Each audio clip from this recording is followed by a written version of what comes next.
Hey everybody, you are listening to the Canary Cry News Talk live stream pre-stream. We're going to get the show started here in a little over a minute. I'm glad everybody's here, and I'm glad that Tower over on Twitch got first comment of the day, pointing out that yes, indeed, it is a Christmas miracle. We are live.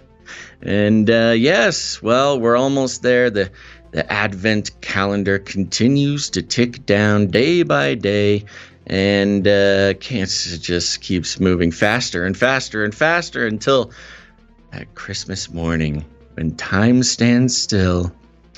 Anyways, thanks for being here. We are going to remind everybody, you can head on over to CanaryCry.Party. Make sure to go there. Go check it out. It's a fun place filled with all sorts of toys and trinkets and gadgets and surprises. You can join the newsletter, which is I highly recommend. That way you can get all of the sources that we use here on the show sent directly to your email box. The perfect Christmas gift for you and the ones you love, especially as you inevitably get into conversations with people in your family that you need mainstream corporate media sources for, that they will respect. They have no choice but to respect the types of sources we bring on the show. So go do that. You can also become a producer over there. Last chance to get your producership in before Christmas. You can also do that, of course, at canarycryradio.com/support. And I think it's just time to get the show started, okay? Okay? Is that okay with everybody? All right, fine. We're doing it. You win. Buckle your seatbelt. Stay hydrated. Let's go, folks.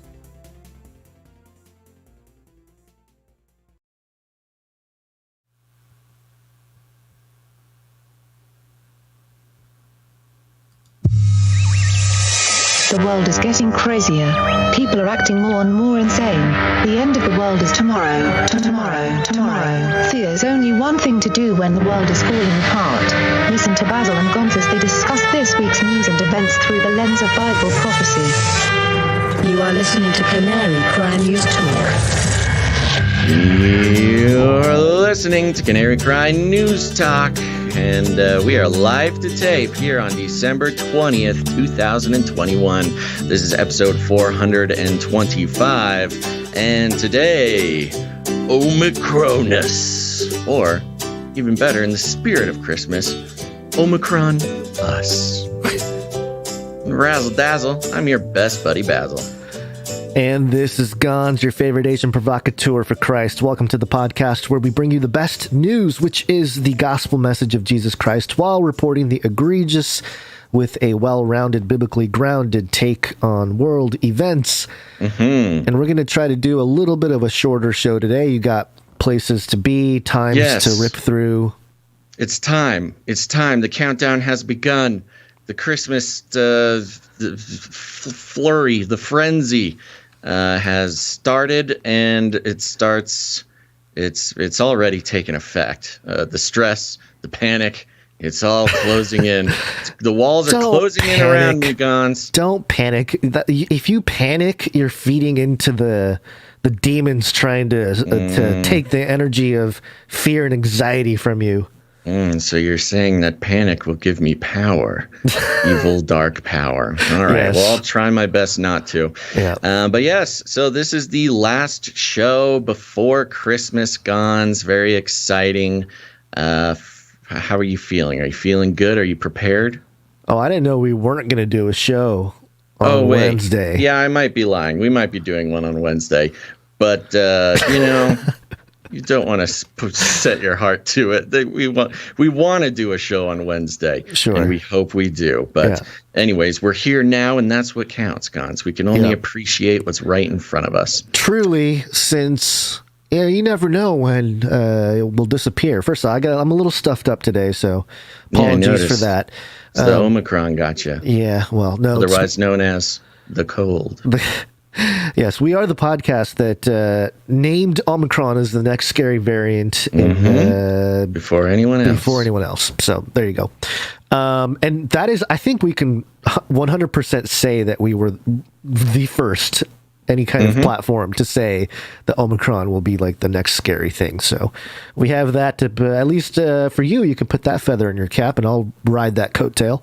Yeah, about time. About time I give you a coattail to ride, Gonz. Yeah, well, I may have to even more so because Twitter let me know that my account is permanently suspended. Oh my gosh. After careful review, we determined your account broke the Twitter rules. They had the new Twitter rules. Your account, by the way, is permanently in read-only mode, which means you can't tweet, retweet, or like content. You won't be able to create new accounts. If you think we got this wrong, you can submit an appeal. I did submit an appeal, but, we'll see what happens. I doubt it. Wow, they won't even let you do a new account. What, with your email or something? I don't know. Whatever identifier they have on me. They're like, your DNA. That's crazy. Just a full deplatforming. Well, it's nice of them to let you know. Yeah, thanks. After 3 weeks of not knowing what was going on. 3 weeks of mystery. Yeah, which is a bummer. I've left a lot of my thoughts on Twitter, but apparently I'm a threat to the system there. You are a threat. You are a threat. But I don't see how, but yeah. Another way to look at it, Gonz, is that you're free. You're finally free. Yeah, I was thinking about that. Where should I go to spend that energy that would have been spent on Twitter? Should I do Truth? Trump's Truth social network. Oh yeah, Gonz. Like I mentioned the other day, I keep getting personal invitations, friend requests from Trump over on Truth. Or at least that's what the marketing text messages tell me. But he might be mad at me because apparently I've betrayed him. But I might be able to put in a good word for you. I don't know if I agree with his whole agenda. We will launch a new age. Yeah, you don't want to be part of the Trump monetized big data platform. Yeah, no thanks. At least they're trying to federate some of it, but we'll see. They're talking about it. Yeah. Well, that's a bummer. Very sorry to hear that, Gonz. But you know what? We got to stay positive. We'll figure something out for you. I'll be fine. Like, my life doesn't really change because I'm banned on Twitter. Imagine that. Imagine that. It doesn't really matter. Yeah. I do want to thank YouTube user Train Station after last episode's reading of the Chris Shilzilla Twitter thread about his realization of the vaccines. Yeah. Which, by the way, we did not plan that. We did not talk about anything. We did not plan on doing a dramatic reading. We were just going to report on it. Gonz, you took it upon yourself, gave me my own little Christmas miracle by finding some background music that really set the tone and turned it into a really an astounding performance by both of us. Yeah. But YouTube user Train Station left a comment. Says, Basil, your reading of The Epic of Shilgamesh was fire. Epic of Shilgamesh is an excellent name, very funny, and we're going to need to use that further on as we continue to report on the change of heart and perhaps the change in employment of Chris Cillizza over on CNN. What if it is now henceforth known as the Epic of Shilgamesh? What if we onboard him onto our little Canary community? Can you imagine him having to get caught up on everything? You know what? We have pretty high standards for production value, and I'm not sure if he's up to the job. Whoa. Shucks. I'm just saying, all of his followers are bots. If it wasn't for the CNN sort of infrastructure promoting him, I'm really not sure if he could make it in an independent situation. But, I may be negative, but I'm laying the foundation to motivate him to prove himself. We'll see what happens. Sure. Just a reminder, it is Monday. Gary, what day is it? Monday.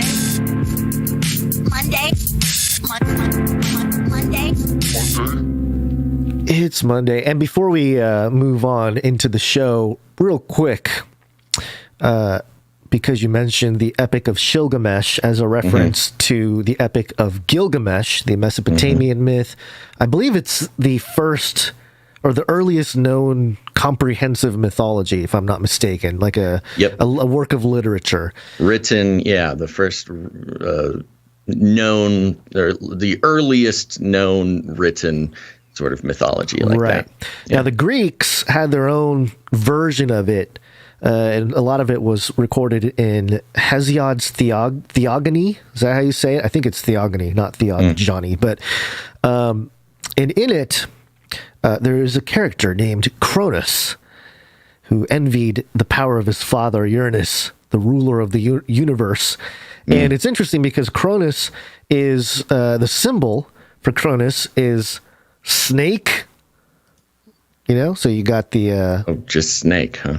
Yeah, well, yes, a snake. So, you know, if we're talking about the stuff that's happening today, we got the Caduceus with the medical tyranny connection there, and then also, you know, the Nakash in the Bible. And also not just a snake, but grain, sickle, and scythe, which all has kind of like a harvest element to it. So we got supply chains, you know, affected by this whole pandemic thing, and a sickle and a scythe, you know, used for harvesting. If you talk about the culling of society, the vaccinated and the unvaccinated, there's kind of a strange parallel taking place there. And then according to mythology.com here, I thought I'd read a couple lines from here because it's interesting. Cronus was the youngest son of Uranus and Gaia, the leader of the first generation of Titans, and for a brief period, the ruler of all gods and men. He successfully led the rebellion against his father, but soon grew as tyrannical as him, imprisoning both the Cyclops and the Hecatoncheires. I don't know how to say that one. Hecatoncheires, and swallowing all of his children, save the last son. Eventually, this child, Zeus, would be the one to overthrow him and lock him away in Tartarus. And of course, we know about Tartarus from the Bible, 2 Peter 2:4. Yeah, it's Doctor Who's time-traveling phone booth. Sure. Yes, but it is also in 2 Peter 2:4. For God did not spare the angels having sinned, but having cast them down to Tartarus, sometimes translated, you know, chains of darkness or pits of darkness, gloomy pit of darkness, and being kept for the day of judgment. So, very much so, there's this connection to all of this vaccine pandemic, everything going on. There's and just as part of a couple other additions, the Golden Age. It's thought that Cronus, and who married his sister Rhea, led the last Golden Age. You know, where everybody lived happily together and all this kind of stuff. Okay. And lastly, Saturnalia, Christmas's origin. It is Christmas season.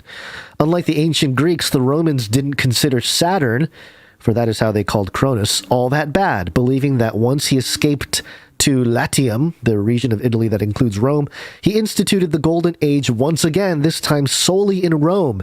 They celebrated him every December during a famous 6-day festival called the Saturnalia, probably Rome's most important holiday and one which has undoubtedly influenced the way people celebrate Christmas today. So we have with Omicron and Cronus, we have a little Christmas gift from the ancient pits of Tartarus. Oh, love it. That's great. Therefore, thank you. The episode OMICRONUS. Gonz the Grinch is here to steal Christmas. Well, all of our Christmas joy with his reality check on the ancient origins. No, the reality check is Joe Biden, President Joe Biden, correcting me. It's called the Omicron.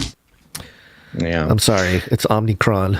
No, it's not the Omicron. And President Biden also told us Armageddon's on the way. So this all makes sense. Yeah.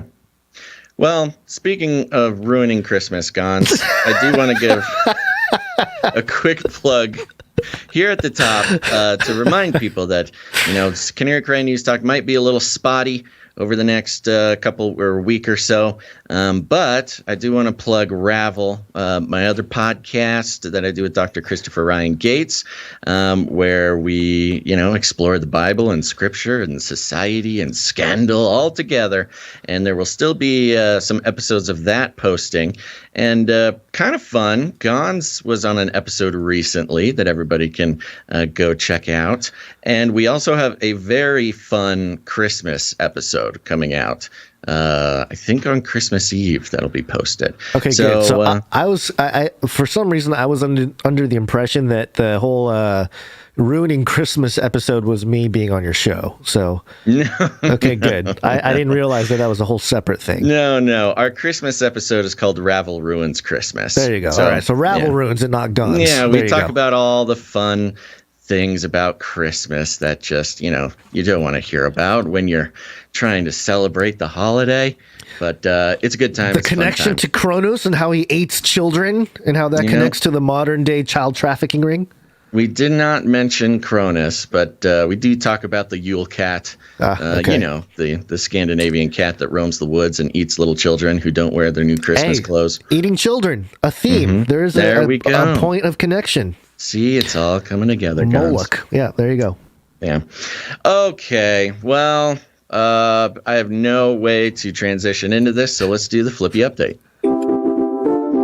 Flippy update. Do you want fries with that?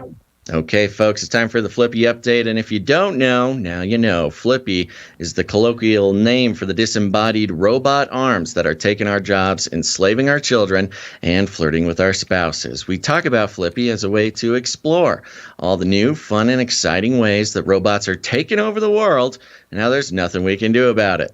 Today, Flippy update is coming from InceptiveMind.com. Wow, Inceptive Mind. Very hardcore. But the title is Stanford's gecko-inspired robotic hand can grasp with delicate strength. Delicate strength, Gonz.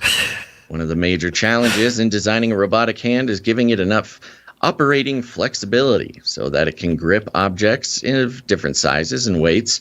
A humanoid robotic hand, for example, generally provides more precision and delicacy, but is not advantageous when it comes to lifting heavy loads. Unlike human hands, one robotic gripper is unlikely to be able to do both, and a key challenge remains hidden in the middle ground. Whoa, the middle ground. Stanford University engineers have developed an experimental new gecko-inspired farmhand that is capable of doing both.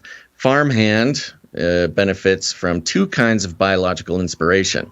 While the multi-jointed fingers are reminiscent of a human hand, albeit a four-fingered one. It's not enough fingers. The fingers are topped with gecko-inspired adhesives. This grippy but not sticky material is based on the structure of gecko toes. Like gecko's toes, the gecko adhesive creates a strong hold via microscopic flaps. Microscopic flaps, Gonz. When in full contact with the surface, these flaps create a van der Waals force, a weak intermolecular force that results from subtle differences in the positions of electrons on the outside of molecules. As a result, the adhesives can grip strongly, but require little actual force to do so.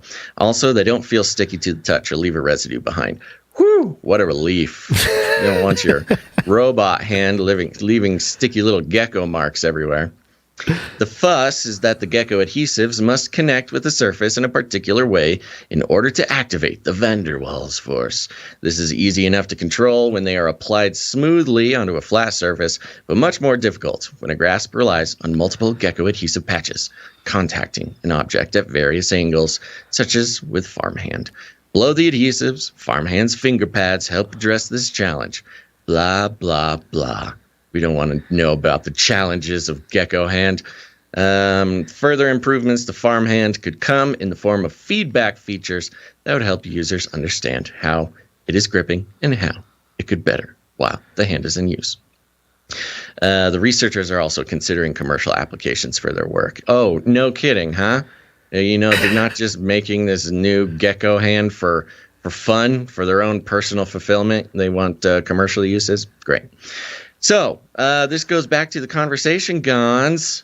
First of all, about there's a couple different angles to this. One of it is the robots replacing animals idea. Of course, roboticists have been taking inspiration from animals for a while, but it's also got an interesting chimeric feel to it, as we are further and further convinced that we need to trust the robots, that we need to love the robots, that we need to hand over all of our will and personal or individual strengths and weaknesses over to the control of the robot overlords. There's an interesting, psychological aspect of this, which is this robot. It is not man. It is not robot. But it is also gecko, the chimeric perfection that God himself overlooked, now complete with gecko hand. Yeah, and if you watch this video here that we've been playing, I think the most profound one is it picks up a little egg from an egg crate to show the dexterity and the ability to hold stuff firm, yet not, squish it.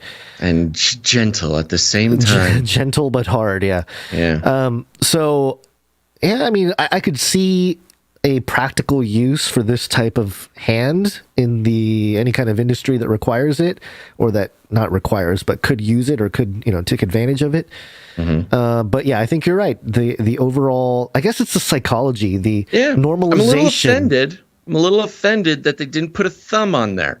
You think about humans versus the rest of the animals. Sure, we got a brain, but even more so, we have a thumb. Listen, this is 4 thumbs is what it is. You got to think in terms of what it's doing. You're here. right. It's You're right. They thumbs. took our best aspects and quadrupled it. Got rid of all those other silly fingers, useless silly fingers. It's all about the thumbs. Thumbs up. All right. Yeah. I think it's the psychology of normalization. Yes, animal inspired, but just like hybridity. Think about animals that will also get restoration technology. What if and I started going down this rabbit trail in my head as I was listening to you read this article. The Elon Musk Neuralink monkeys that everyone was reporting about earlier this year. Playing Pong. Now, 2 things. One, was there a moment when the monkeys really reacted negatively that they're not going to tell us about, obviously, like freaking out or jumping around or ripping the thing out of his head or whatever? I'm curious about that. Second is, how much can they read into what the monkey is feeling and thinking? Is it a two-way street, or is it just recording data from the brain? Because if... You mean, how much can they influence it, or how much do they... How much can they just read it? Yeah, how much can they just read it? Like, he's hungry. Pretty well. Yeah, he's hungry right now. He needs to go to the restroom. If I remember the stuff, they had a pretty good idea about how the monkey was feeling. Right. So that gets into some really interesting possibilities. If we are to, let's say we get a gecko, or I don't know. Okay, not a gecko, a horse. We get a horse, and we give him this gecko arm. Okay, he's a horse amputee. And but part of it also is you get the Neuralink in there, and this horse does work. He goes over, picks up eggs or something. I don't know, but one day he just grabs a human and destroys them, or this person. Yes, you have such an imagination. You've honestly gone completely off the rails. We went from this hand has gecko fingers and 4 thumbs, and now we're talking about a horse amputee with a robotic arm working at an egg factory. I'm just saying. Did you take Dayquil today? Are you drugged up? No, I didn't. But I'm just wondering what this does to the personhood of animals, the intentions of animals or machines in general, because machines will be seen as kind of like low-level animals, the way they operate, the way they... No, Gonz, they're not low-level animals. They're high-level humans. Okay. That's the whole point. They're better than us. They will rule over us with a strong yet gecko-gentle grip. I'm for the robots. Okay, let's keep moving. We don't have time to pontificate about your horse amputee egg factory imagination, Gonzo. You love it. We're on a tight timeline today. You know you love it. People are supposed to be taking us seriously on these flippy updates. Yes and no, actually. Yeah, it's true, but also, why not? You'd think that's crazy now. Oh my gosh, can we please build back better, Gonz? We need to build back better. We will build Babylon better. This time, a new world order. Okay. What are we doing? You are doing it.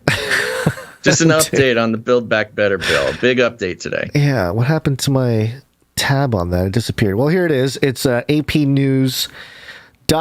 Manchin not backing Dems' $2 trillion bill, potentially dooming it. That's a pretty big deal.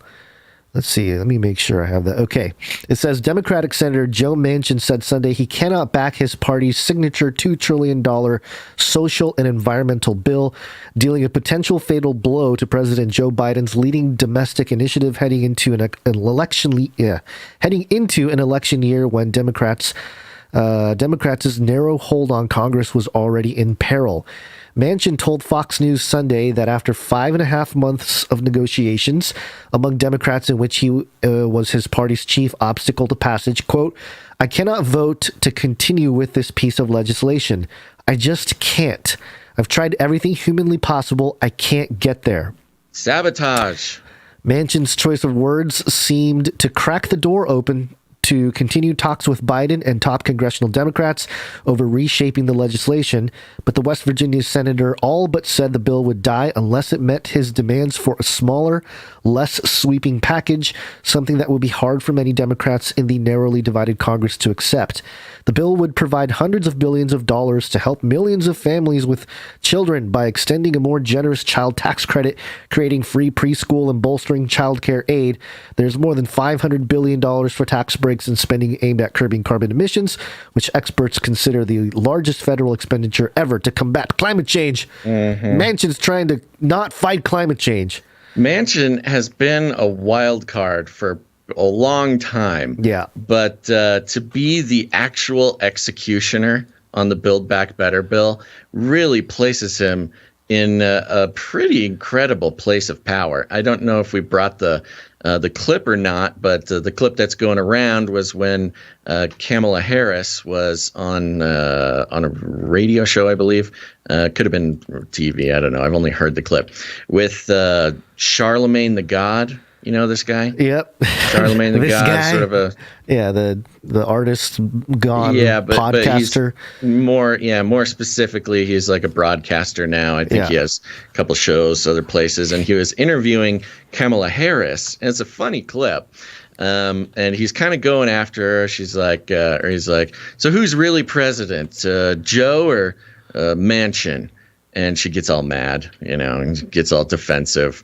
And there's some other weird stuff that happens at that moment, but I have the article here. Let me see if there's a clip in here. The article see if from there's Business a clip, because there's a Insider. really weird moment, which has, like I said, a whole bunch of other stuff mixed in there that maybe we're not trying to get into. But the idea that people are seeing how like brutally Joe Manchin is sort of wielding his power against his own party is pretty gnarly. Yeah, like I'm read only on Twitter, so I guess I can still go in there, even though it tells me I'm they suspended. still let you go in there, poke around. Yeah, huh? I can still look at things or whatever. It looks like there's Charlemagne the God posted his whole interview with her. So I don't know if this is like. I don't think we want to do the whole video. We don't need to do the whole thing. We don't even really need the clip. But for this for the purpose of this, I mean, people are realizing, Joe Manchin is like this crazy renegade Democrat. Of course, the Democrats hate him because he's sort of the Democrat version of a rhino, or at least that's the impression they're getting. And basically one man completely killed the Build Back Better bill.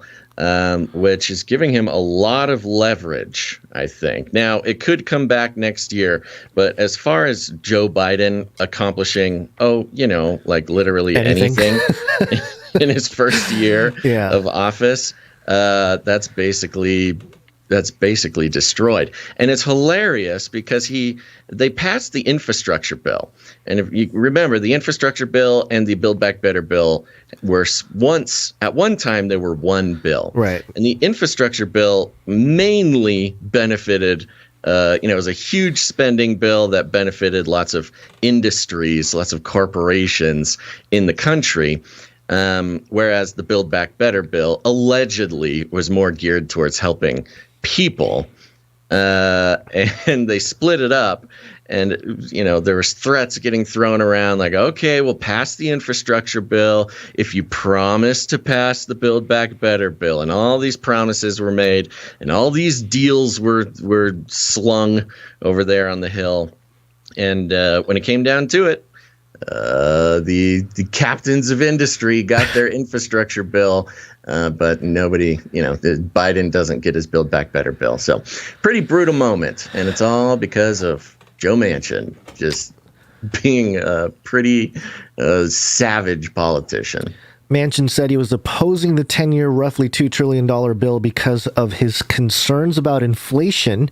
Mm-hmm. What is he, a conspiracy theorist? What are you talking about, inflation? It's a decent concern. Growing federal debt? They call him a party traitor, when in reality, he's just sort of like, a human with eyeballs and common sense.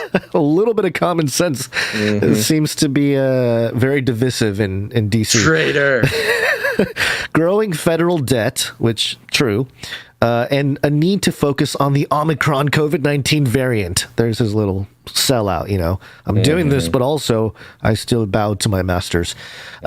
He accused Democrats in a written statement later of trying to, quote, dramatically reshape our society in a way that leaves our country even more vulnerable to the threats we face, seemingly delineating an ideological gap between himself and his party. Goes into a couple more details. Democrats dismiss Manchin's assertion that the bill would fuel inflation and worsen budget deficits. Yep. They said its annual spending would be a tiny percentage of the country's $23 trillion economy and have little impact on prices.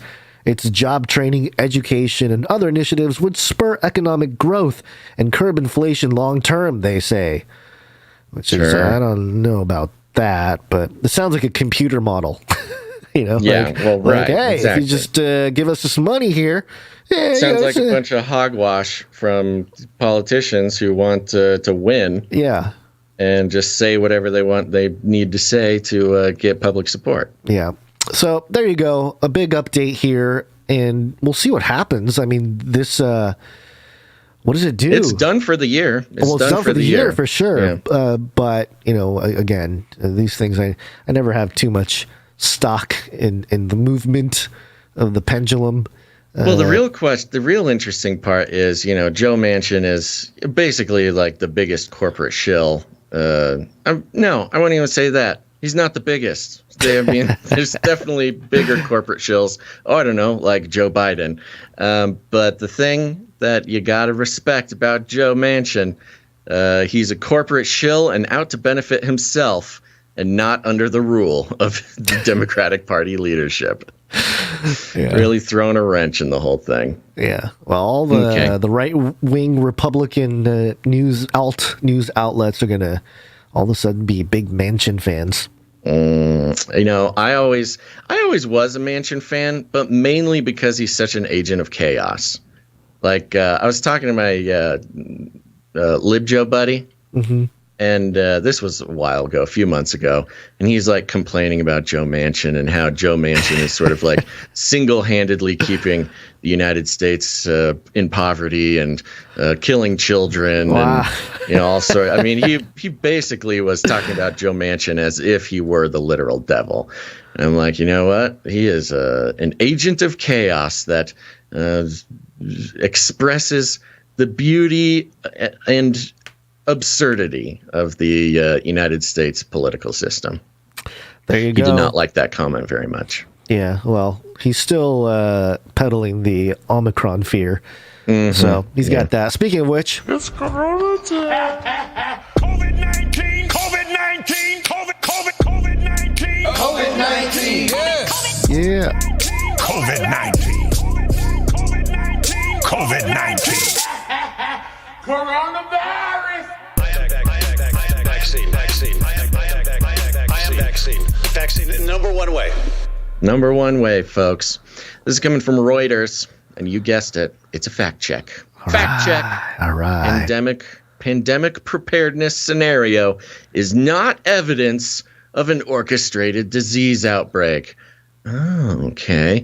Pandemic preparedness scenarios and symposiums are not proof that the COVID-19 pandemic was planned, nor are they a new occurrence.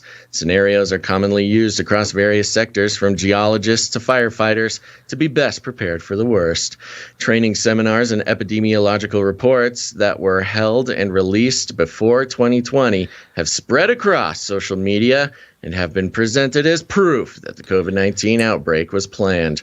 Claims resurfaced and gained fresh ground following an interview on the Joe Rogan Experience podcast on December 2021, where cardiologist Peter McCullough, MD, said the pandemic was a plan to railroad people into mass vaccination.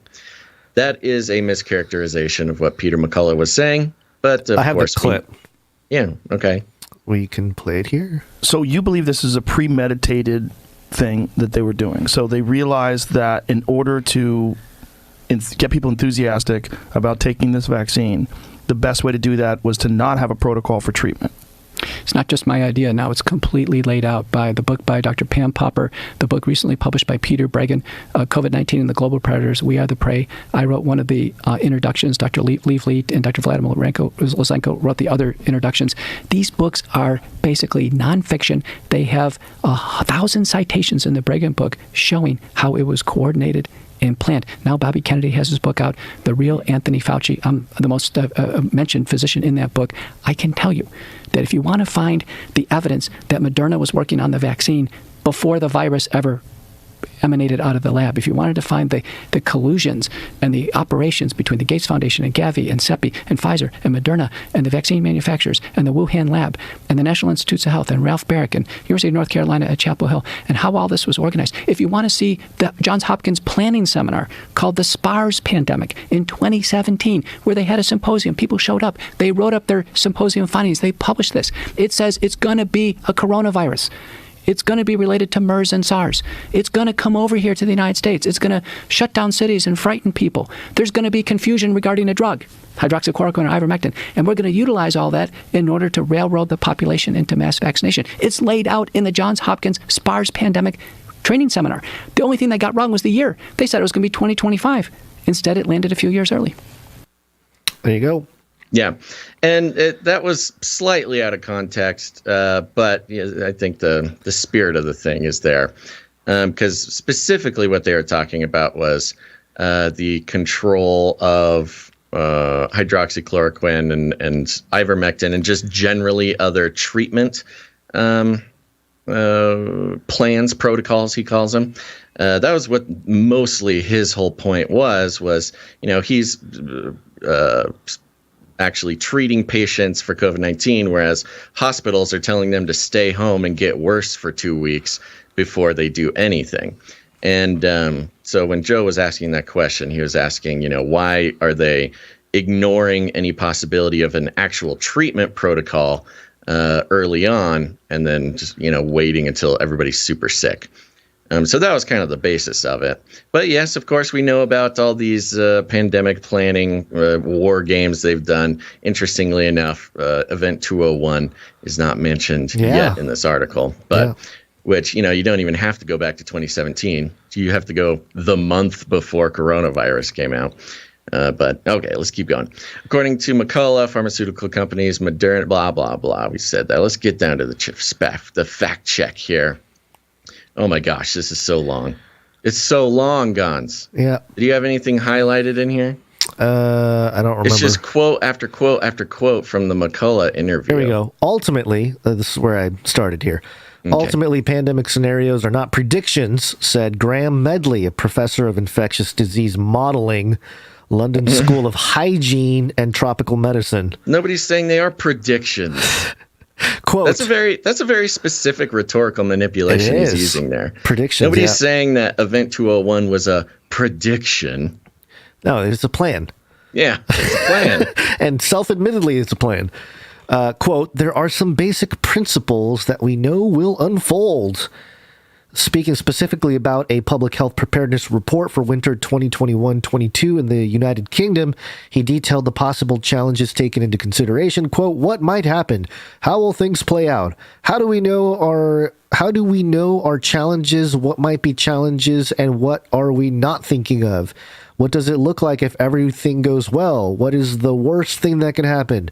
These are the kind of questions that we are asking as we develop the scenarios. Then we focus on a few that are most illustrative and informative for policy. Ding, ding, ding. And think about how decision makers could tackle them best. The result is a set of recommendations and thoughts that cover ideally most of the areas that decision makers should consider. I love this next part. Okay. to be used as like an example. And again, this goes to show how just sort of simple they think, the regular people are out here in the world, the non-experts, they're so simple-minded citizens. Let me think if I can, let me put it in terms you can understand. He added, quote, people do this kind of thing naturally all the time when deciding what clothes to wear. The considerations are the weather, what others will be wearing, what will the environment be like. If you take a cardigan in case the air turns chilly, and it does, then you were right. If you always get it right, then it just means that you are very good at it. See, Gonz? Running an international multi-million-dollar war game. Trillion dollars. That completely accurately describes the unfolding of a global pandemic, a once-in-a-lifetime, once-in-a-century, world-shifting agenda catalyst like a global pandemic. It's just like picking out a cardigan in the morning if you think it's going to be cold. See? Fact check. Debunked. It's like picking out a cardigan. I have personal triggering when anytime clothing is used as a metaphor. I have scars when one of my ex-girlfriends way back in the day told me, it was breaking up with me, and told me that boyfriends are kind of it's kind of like trying on some clothes. You put something on, you like it for a while, but then later you don't like it anymore. You want to try something else on. That was her excuse or explanation. So this clothing analogy. You're just a cardigan that was just a cardigan. Was a little bit too itchy around the neck, guys. Yeah. So sorry about that, buddy. I'm over it now. But so the analogy itself, anytime clothing gets brought up, I think shallow person. So this person must be shallow. But also, all these questions, and especially the illustrative and informative for policy, that really is the point here, because I think in a lot of these documents that's mentioned here, it did talk about like, there could be some overreach from governments or politicians based on the situation. You don't want to get into that totalitarian area. And it's almost like a self-fulfilling prophecy. Well, if these politicians know that, like, in this scenario, we can really tighten the reins here and here, and it'll be our duty. You know what I mean? The models show it, that kind of thing. I think you're pointing to the correct thing. To put it another way is, yes, they've practiced for a global pandemic often and recently. According to the Reuters article, they do this all the time to plan how to respond if there's a global pandemic. So if that really is the case, then they should know what works and what doesn't work. And look at how the pandemic has unfolded over the past 2 years, what has worked and what hasn't worked. What hasn't worked is any of the coronavirus mitigation measures to stop the spread of the coronavirus. They've practiced this, again, according to Reuters and according to the organizations themselves. They practice it so they could know exactly what to do to most effectively protect the public. Well, excuse me, but ever since you started getting involved, nothing has gotten better. It's only gotten progressively worse. There are more deaths of coronavirus, allegedly, after the vaccine came out. After your vaccine that is like the cure-all and it's going to end this pandemic and we're going to do all sorts of things to coerce people into getting it.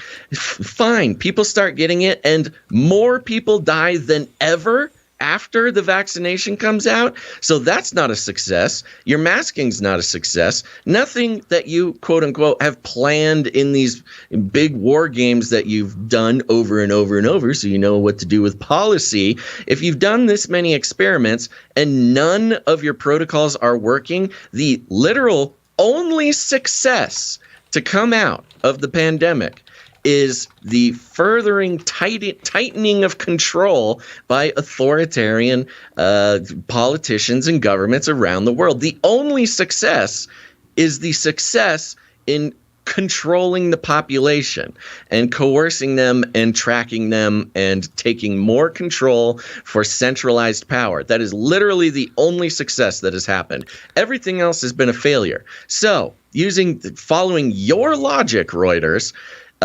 if they've planned so often for this and they're so practiced up and they do it all the time, they obviously were practicing a lot for how to take further control and authoritarian, tyrannical control of populations across the world. They nailed that. So they must have been practicing really hard on that part.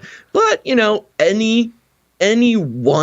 any one single policy about actually slowing the spread of coronavirus has been a complete failure. So you did not apparently practice so much on that aspect, or you did and you knew exactly what to do to get the success you wanted, which was the authoritarianism over populations. So on one hand, I agree with Reuters saying, it wasn't a prediction and perhaps, they didn't plan for the virus to take hold in the way that it did, maybe. But what they did plan for was how to instigate complete control panopticon over almost every single person in the world within a 2-year time period, while at the same time garnering positive public opinion by the majority of brainwashed people. So in that sense, yes, Reuters, you're right. They did a great job of executing their plan, and they got the success that they wanted. And the continued spread of the coronavirus only goes to further succeed in taking more control over people and their lives and their free will. Yeah. Okay. Yeah. All done. That's okay. That's good. Good rant. Good rant. It goes on here. This might spark another one. Quote, planned efforts to control the spread of infectious disease are as old as human recorded history, says Asilt Jones, professor of history. Going against the professor of history with a specialization in the history of health and disease in Canada and the modern world. I think they're talking about the Epic of Gilgamesh. How dare you? The oldest, since the oldest written human, history. The Epic of Gilgamesh included a part in how to, use a global pandemic to take control of the world. Or at the global flood to hide from it. Quote, healthcare policies such as quarantines, travel restrictions, vaccination campaigns, and eventually international agencies and cooperation became more effectively organized during the age of epidemics that accomplished the growth of modern capitalism and the state. So I can't tell if that's like a pro-capitalism or negative. I guess it's just a quote on history. Yeah. According to Jones, modern-day pandemic preparedness partly arose out of an, quote, expected reoccurrence of the 1918 influenza outbreak. Quote, that pandemic was no hoax. 50 million people died globally. This catastrophe changed public health and it increased the public's awareness of the need for investment. Who's calling it a hoax, by the way? I don't know. No, they just throw it in there just to make it sound like their opposition is calling the 1918 flu a hoax. Equally, yeah. I think the point is that people calling this stuff a hoax or planned or whatever are equally as crazy as people who called which goes into another rhetorical manipulation often used, and it's been used for a while within the pandemic, is equating terms like hoax and like planned and, you know, things like that. Like, we're way past. I mean, I don't know. I'm sure there's still people out there that think like the virus doesn't exist or something. But I think for the most part, people realize that it is, you know, a real virus. And it's not about it's not about that. It's not the virus's existence is a hoax. Hoax implies that something is completely fake. But it doesn't need to be a hoax to be a planned event to further an agenda. So I don't know. I just feel like they're using that word hoax because it's a nice little trigger word for people. And they give away the effects here. This catastrophe changed public health and it increased the public's awareness of the need for investment in stronger public health infrastructures. There we go. That's it. More bureaucracy, please. Shared sense of social responsibility and cooperation. Woke stuff. So, woke that only benefits the centralized power structures that get to take more of your money and decide who lives, who dies, who's a first-class citizen, the vaccinated, who's a second-class citizen, the unvaccinated, who gets health care and who doesn't. All controlled through a central authority. That's this cooperation and shared social responsibility they're talking about. Verdict. False. Pandemic preparedness scenarios are not predictions. Yeah, nobody said they're predictions, but okay. This is not evidence that the COVID-19 pandemic was deliberately orchestrated. It makes no sense what they're writing here. They're supposed to be a reputable news outlet. And again, they're just mixing it up.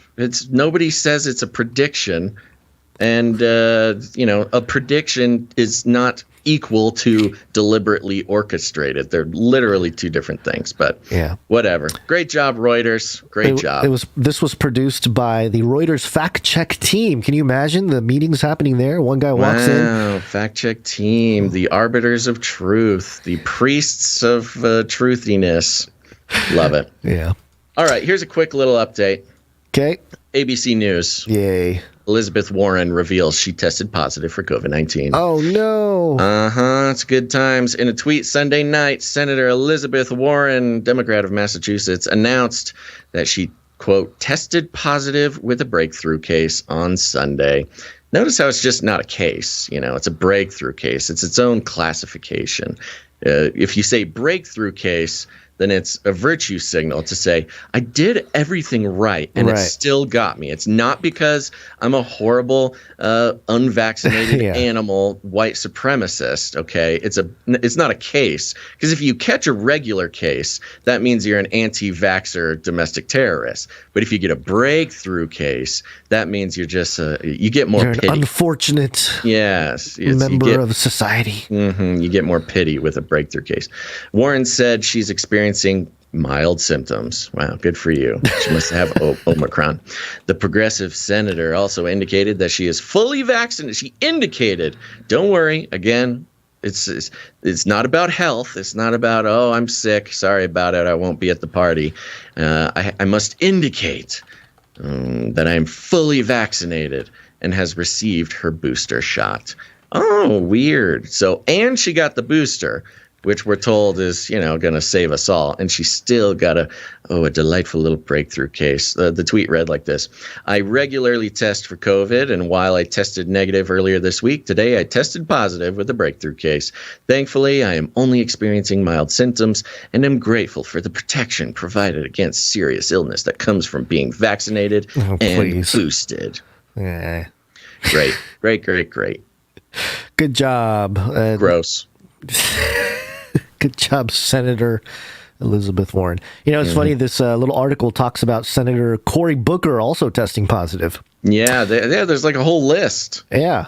The whole list of fully vaccinated and boosted progressive politicians who are just, pitifully catching these breakthrough cases. It's crazy. And I mentioned it last week, and I said the NBA... they're going to try to make this thing look really scary based on the NBA. And the NBA now, I mean, they had to delay games. They have like all these all-stars on the health and safety protocols. It's a lot of players who've tested positive in the last, or at least, our lockdown, including the MVP of the league. So, message sent from China. It's funny, too. All these politicians reporting that they caught it. They're all Democrats. Well, that's what I'm saying, too. They're all Democrats. Well, the NBA, as well as the NHL and NFL, well over 90-something% vaccinated percentage. And I think it's even high. It's like 97% for the NBA or something. So it's every single one of these is a breakthrough case. These people. To connect some rhetorical dots here, Gonzo. Remember the article we read from the last episode about the Moderna boss talking about how he's certain that Omicron and Delta could fall in love and have a baby, a super variant. Yes. And he used certain over and over and over and over throughout the whole article. Yeah. In this Senator Cory Booker test positive paragraph, he added that he's certain, again in quotes, always putting this certain in quotes, that if he had not received the shots, he would be doing much worse. Okay, well, that's also not science. That is just him saying that he's certain that it would be worse without the vaccine. Not based on literally anything, just based on messaging to try to reinforce the idea to feel good about getting your vax. And it connects to the Epic of Shilgamesh, too. Chris Shilzilla's 12-tweet Twitter thread about how he's changing his mind about the vaccine and how he feels he's, been wrong or manipulated or whatever, had his head in the clouds about the vaccine. And that now he's realizing that, it's not all it's cracked up to be. And then, boom, we have all these articles with specifically containing, within quotations, certainty, all revolving around the vaccine. So they're really trying to communicate. It's like this repetitive hypnotic use of the word certain to try to reinstill certainty in the vaccine, in the power structures trying to, claim that they're trying to fix the pandemic. Because I think people are losing their certainty. Even bastions of, vaccine positivity against all science and all odds are starting to lose their certainty. And so we just need to, repeat it until it's true. Yeah, and the quotation, too. You can't really read quotations out loud. Yeah. Yeah, because I think that's another tell, is because if you're claiming to be a news organization and you use the word certain, that's very specific. That's very it's very committal. Yeah. It's a statement of fact. It's a conviction word. Yes, and these news organizations can't use the word certain without putting it in quotation marks, because they know that it's just it's a feeling. It's it's an idea, this certainty that they'd like to instill without putting themselves at risk by claiming it as fact. Yeah. All right, so moving on here. This is The Atlantic. Of course, who owns The Atlantic? It's Steve Jobs' widow. There you go. And this is written by Matthew Walther. Where I live, no one cares about COVID. That's the name of the article. So he doesn't live in California or New York, apparently. And again, this is in the ideas section. There's a lot of these opinion pieces where they get to rant and rave about this stuff is starting to move in the proper place, I guess, in ideas. And, he perfectly, this Matthew Walter guy, he perfectly, just beautifully, I don't know if he even knew he was doing this, but he precisely states his point of view and his elitism and his classism right in the sub-headline that reads, "Outside the world inhabited by the professional classes, in a handful of major metropolitan areas, many Americans are leading their lives as if COVID is over." So it's like only the professional classes in major metropolitan areas, the elites of the American citizenry, they're the smart ones, paying attention to COVID. Whereas everybody else, all those peons, the serfs, they just continue on with enjoying their lives. Well, he talks about the elites in this article here. So let me go through here. In November, my wife asked me whether I had seen an article with the remarkable headline, "Is it safe to go to Thanksgiving dinner?" "Is that from last year?" I asked. "No, it's a few days old," she said, her voice sinking in a growling murmur. These people. I'm old enough to remember the good old days when holiday advice pieces were all variations on how to talk to your Tea Party uncle about Obamacare. Nostalgic, bro.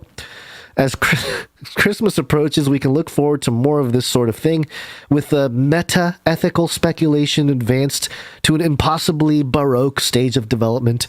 Is it okay for our 2-year-old son to hug grandma at a Christmas party if she received her booster only a few days ago?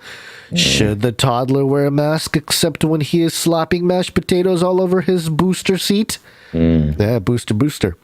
Our oldest finally attended her first masked sleepover with other fully vaccinated 10-year-olds, but one of them had a sibling test positive at daycare. Should she stay home or wear a face shield? What about Omicron? It's called the Omicron. I saw Eyes Wide Shut. There's no way I'm sending my child to a masked sleepover. Masked sleepover.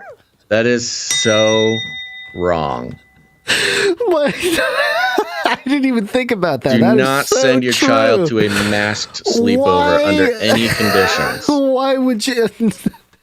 With the cultural reference to Eyes Wide Shut, that is a horrible thing to say. I'm just saying, it's our not oldest okay. daughter to a masked sleepover with other fully vaccinated 10-year-olds. Not okay. I don't know. The answer is no to that. The answer is no. I don't know how to put this in a way that will not make me sound flippant. No one cares. Literally speaking, I know that isn't true, because if it were, the articles wouldn't be commissioned. Wow, this guy really is in that media bubble. But outside the world inhabited by the professional and managerial classes in a handful of major metropolitan areas, many, if not most, Americans are leading their lives as if COVID is over, and they have been for a long while.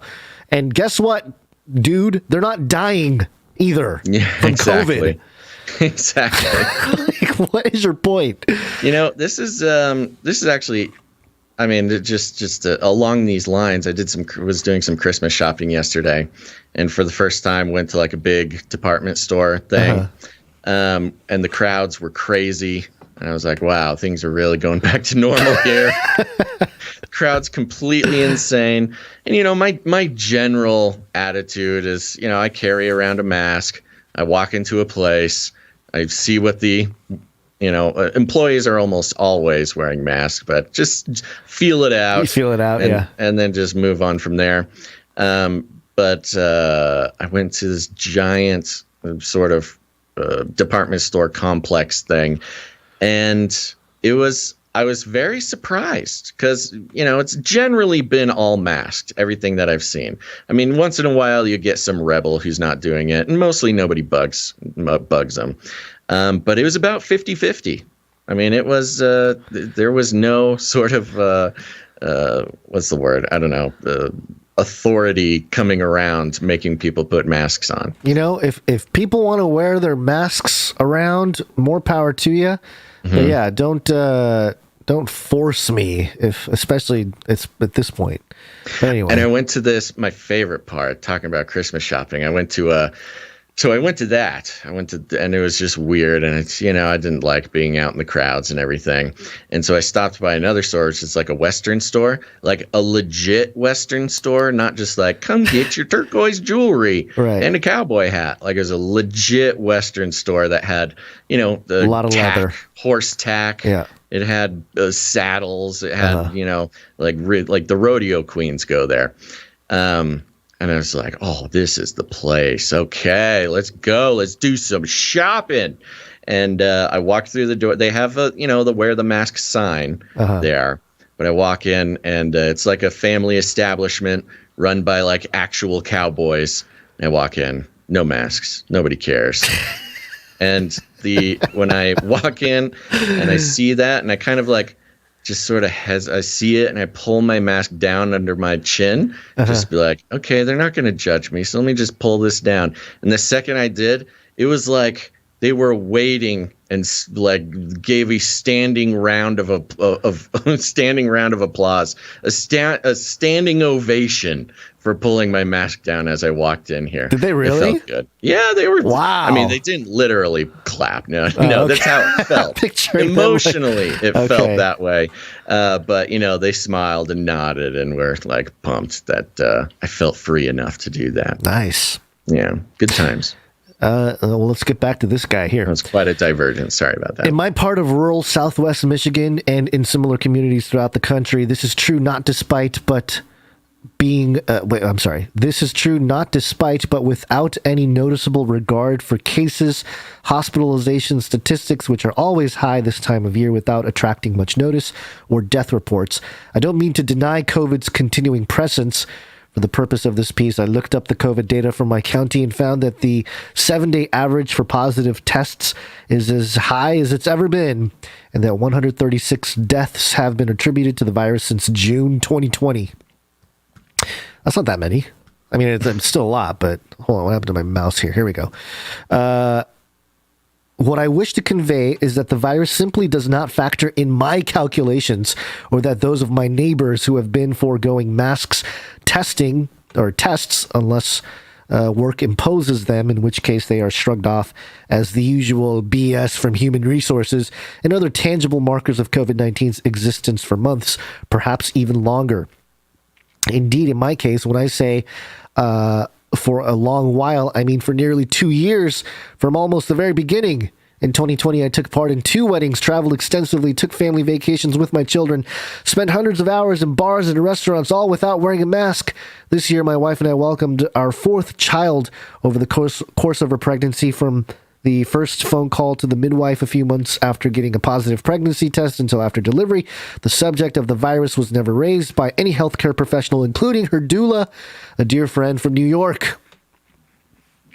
Meanwhile, our children... Doula again. Yeah, doulas. These doulas are all over the place, everywhere. Man. I know. What is this movement of doulas within the mainstream media? I don't know. Meanwhile, our children, who have continued to attend their weekly homeschooling co-op since April 2020, have never donned masks. And it sounds like things are good. Yes, this is like a rally cry for anti-masking. He does kind of give that impression, doesn't he? And they are distinctly uncomfortable on the rare occasions when they see them, for reasons that, until recently, child psychologists and other medical experts would have freely acknowledged. They have continued seeing friends and family, including their great-grandparents, on a weekly basis. As far as I can tell, they are dimly aware that germs are a remote cause of concern, but only our oldest, who is 6, has any recollection of the brief period last year when public masses were suspended in our diocese and we spent Sunday mornings praying the rosary at home. The CDC recommends that all adults get a booster shot. I do not know a single person who has received one. That's funny. That is funny, because I know people that got the booster. When I read headlines like, "Here's who may need a 4th COVID-19 vaccine dose," I find myself genuinely reeling. Wait, there are 4 of them now? I would be lying if I said I knew what all the variants were or what differences exist between them. They all sound like the latest entry in some down-market action franchise, Tom Clancy's Delta variant, a Jack Ryan novel, Transformers 4: Rise of the Omicron. Wow. COVID is invisible to me except when I am reading the news. Very valid point there, sir. Yeah. In which case, it strikes me with all the force of reports about distant coups in Myanmar, which we reported on earlier. Granted, my family's experience of 2020 was somewhat unusual, but I wager that I am now closer to most of my fellow Americans than the people almost absurdly almost absurdly overrepresented in media and elite institutions who are still genuinely concerned about this virus. And in some sense, my situation has always been more in line with the typical American's pandemic experience than that of someone in New York or Washington, D.C. or L.A.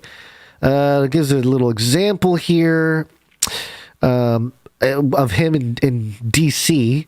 Well, I guess I should read it. The best example of this fact, apart from the agita about holiday travel, is outdoor masking. Prescinding from the question of whether there of whether there were ever any meaningful evidence in favor of outdoor transmission, let me point out that until I found myself in Washington, D.C. on a work trip in March, I had never seen anyone wearing a mask outside. For someone who had never worn one in any situation, it was bizarre to find thousands of people indifferently donning these garments outdoors, including those walking alone or in pairs at night after leaving bars or restaurants where they had presumably taken them off. It was even stranger seeing people recognize one another in the street and pulling their masks down casually, sometimes but not always stopping to engage in conversation, like Edwardian gentlemen doffing their top hats. I came away with this experience with the impression that whatever their value, masks long ago transcended public health and became a symbol, not unlike in this house we believe signs or MAGA hats. Right. Yeah. Yeah. I mean, good comparison there. Yeah. This is pretty incredible, actually. This is, again, we've been talking about how the narrative is shifting, the tanker is turning. The corporate media is, starting to, shift the perspective from, where they were a year ago, where presumably, they were sort of towing a line and putting out the propaganda for so long that questioning or putting out anything that was not directly in line with the agenda was just a non-starter. And we've slowly been seeing things shift like this. And the Atlantic, surprisingly, has been one of kind of the main ones. I mean, we followed the story a few episodes ago where they posted the article, "The Pandemic of the Vaccinated is Here," to kind of shifting the story away from the unvaccinated towards the vaccinated. And yeah, even putting out this more accurate depiction of what life is actually like with Omicron or with COVID in general. It's not based around death scoreboards. It's not based around, horrible statistics and manipulated science. It's just simply, it's kind of just the weird elites who are pretty obsessed with it. Yeah. He concludes here. But I'm afraid of the future, at least in major metropolitan areas, is one in which sooner or later elites will acknowledge their folly while continuing to impose it on others. Wow. I, for one, would not be surprised if for years to come it were the expectation in New York and California that even vaccinated workers in the service industry wear masks, the ultimate reification of status in a world in which casual dress has otherwise erased many of what were once our most visible markers of class. After all, you never know how they spend their Thanksgiving.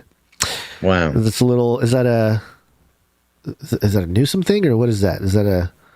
I think it was a reference to, the fact that the elites are putting on a public masked face of, COVID elitism, but then at their own family gatherings and stuff, they are, not, they're comfortable and they're not showing off, so they can just do whatever they want, living their lives like everybody else, not in a complete panic about COVID. To your point about the shifting of the guard here, Matthew Walther, editor of The Lamp, a Catholic literary journal, and a contributing editor at the American Conservative. Really? Is getting an idea as an opinion piece in The Atlantic, which, again, we thought it was going to be like the other way, but I did think it was going to be the other way. We got juked.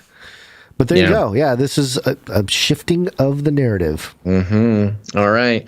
Well, continuing on with the shifting of the narrative, as we need to keep moving for time here, Gonz. Yeah. We got this New York Times article. Yep. That reads, "Most of the world's vaccines likely won't prevent infection from Omicron. Well, as if, I guess they're just learning this, okay?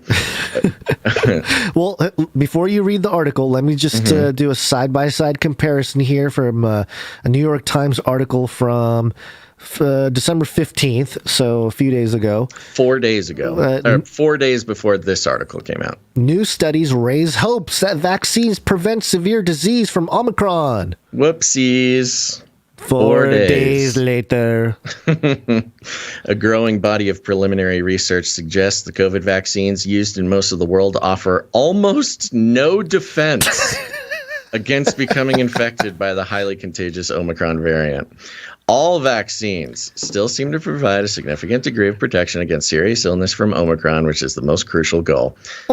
Omicron doesn't... It's the only thing they can say, because Omicron does not cause severe illness or death. And so they can accurately say that the vaccinated still are protected from serious illness or death from Omicron. But they never mention it. They never mention the fact that Omicron is not a serious illness. Yeah. But only the Pfizer and Moderna shots, when reinforced by a booster, appear to have initial success at stopping infections, and these vaccines are unavailable in most of the world. Sounds like you need a little update on your Moderna science there. The other shots, including those from AstraZeneca, Johnson & Johnson, and vaccines manufactured in China and Russia, do little to nothing to stop the spread of Omicron. Early research shows, because most countries have built their inoculation programs around these vaccines, the gap could have a profound impact on the course of the pandemic. This is a nice opportunity for Pfizer and Moderna to expand their market capitalization once Americans realize that it's a bunch of bull hockey and they're not going to get boosters every 6 months. Now, you can expand, ship all that Pfizer and Moderna overseas and convince the governments of other nations that they should buy theirs and not those junky Russian and Chinese vaccines. Yeah, notice that AstraZeneca and Johnson & Johnson mentioned next to China and Russia, as if they are equivalent in status when it comes to the vaccines. Yeah, that is weird. They didn't mention the actual names of the businesses of the other vaccines. No, it's China, Russia, J&J. Yeah. Oh, bummer. And AstraZeneca. Sorry, J&J. I know. The global surge of infections in a world where billions of people remain unvaccinated not only threatens the health of the vulnerable individuals, but also increases the opportunity for the emergence of yet more variants.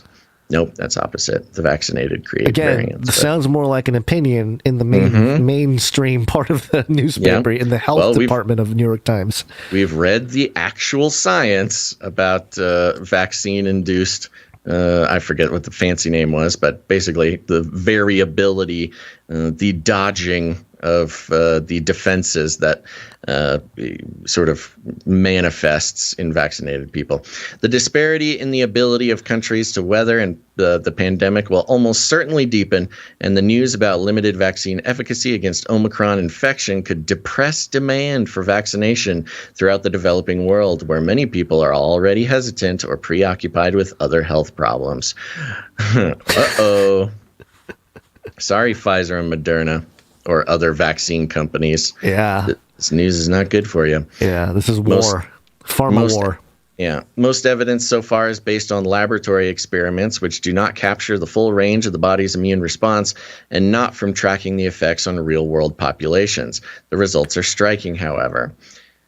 And we already know what this is. We've checked it out. I mean, we know how the Pfizer and Moderna are doing. Not great. But they do say the Chinese vaccine offers zero protection. And let's see here. The AstraZeneca has no ability to stop Omicron 6 months after infection, et cetera, et cetera. And they just basically go company by company and say so. So there you go. Again, New York Times. Even if it were months ago, the New York Times would never dream of publishing anything negative about the vaccines. I mean, it was heresy to even mention that vaccines aren't the perfect solution to the world's problems. But now it's just sort of par for the course to just talk about how useless they are. It says later on in the article here, Dr. Seth Berkley, the chief executive of Gavi, the Global Vaccine Alliance, said that more data was needed before drawing conclusions about vaccines' effectiveness against Omicron, and that accelerated vaccination should continue to be the focus of pandemic response. Yay. Preliminary, of course, chief executive of Gavi would say that. Preliminary data from South Africa suggests that with Omicron, there is a much higher chance of people who already had COVID getting reinfected. Blah, blah, blah, blah. But yeah, it seems to me like this was not just a pro-Pfizer Moderna thing, but pro-mRNA vaccine. Because I think it goes into... I thought I had stuff highlighted. Dr. Berkley at Gavi, there it is, said it would be a serious mistake for countries to ease up on their vaccination push or to assume that only mRNA vaccines are worth distributing.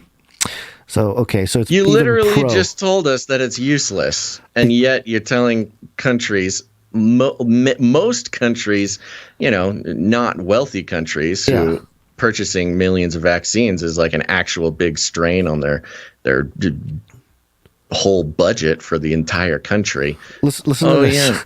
Just because they're useless doesn't mean stop buying them. Go on. It's Christmas time. We got to keep the economy going. Quote, we may be seeing a situation where countries say, if developed countries don't want these vaccines, then we don't want these vaccines, he said, which makes sense. Yeah, because they're not idiots. Continued quote, that, of course, would be the wrong interpretation if it turns out that these vaccines prevent against severe disease and death.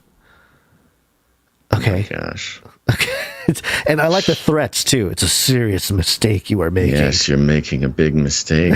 So, ultimately, I think this is a Gavi pro-vaccine, pro-Bill Gates, Bill Melinda Gates Foundation sponsored article type of deal. Also, Dr. Seth Berkley. Berkley. Like, is there any more California elite like Silicon Valley snobbery name? It's like if you're writing a movie and you needed like a really snobby, condescending health professional, you'd call him Dr. Seth Berkley. I just pulled up his bio here. Watson Institute, Center for Human Rights and Humanitarian Studies. Seth Berkley, CEO, Gavi, the Vaccine Alliance. Yeah, he really cares about people. I think we should keep moving and thank some producers.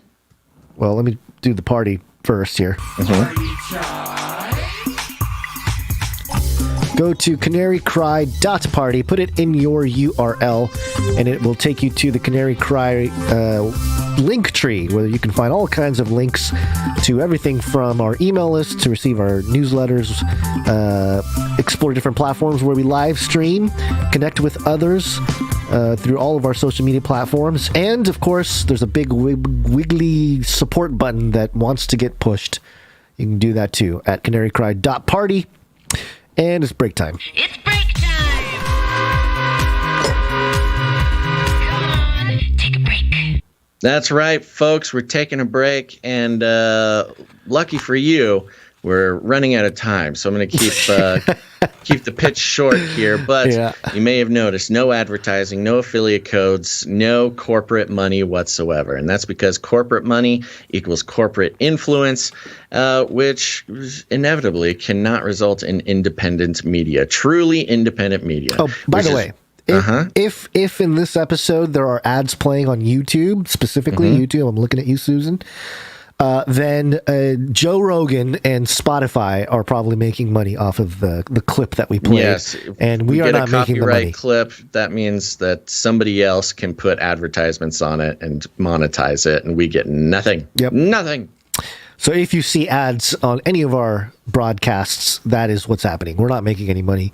Somebody else is on our content. So that's how the system works, folks. Yep. So yes, we are on the value for value model, which means we, like I said, take no advertising dollars, no affiliate codes, nothing like that. We are only on the value for value model, which, is the way to go. It's the wave of the future. And not only do we believe that it's sort of the only ethical way to do it, because playing advertisements or affiliate codes or whatever, all this stuff is wrapped up in the advertising industry, which incentivizes Gonz and myself and creators like us to harvest your consciousness, harvest your trust, your attention, and package it up and sell it off for our own personal gain.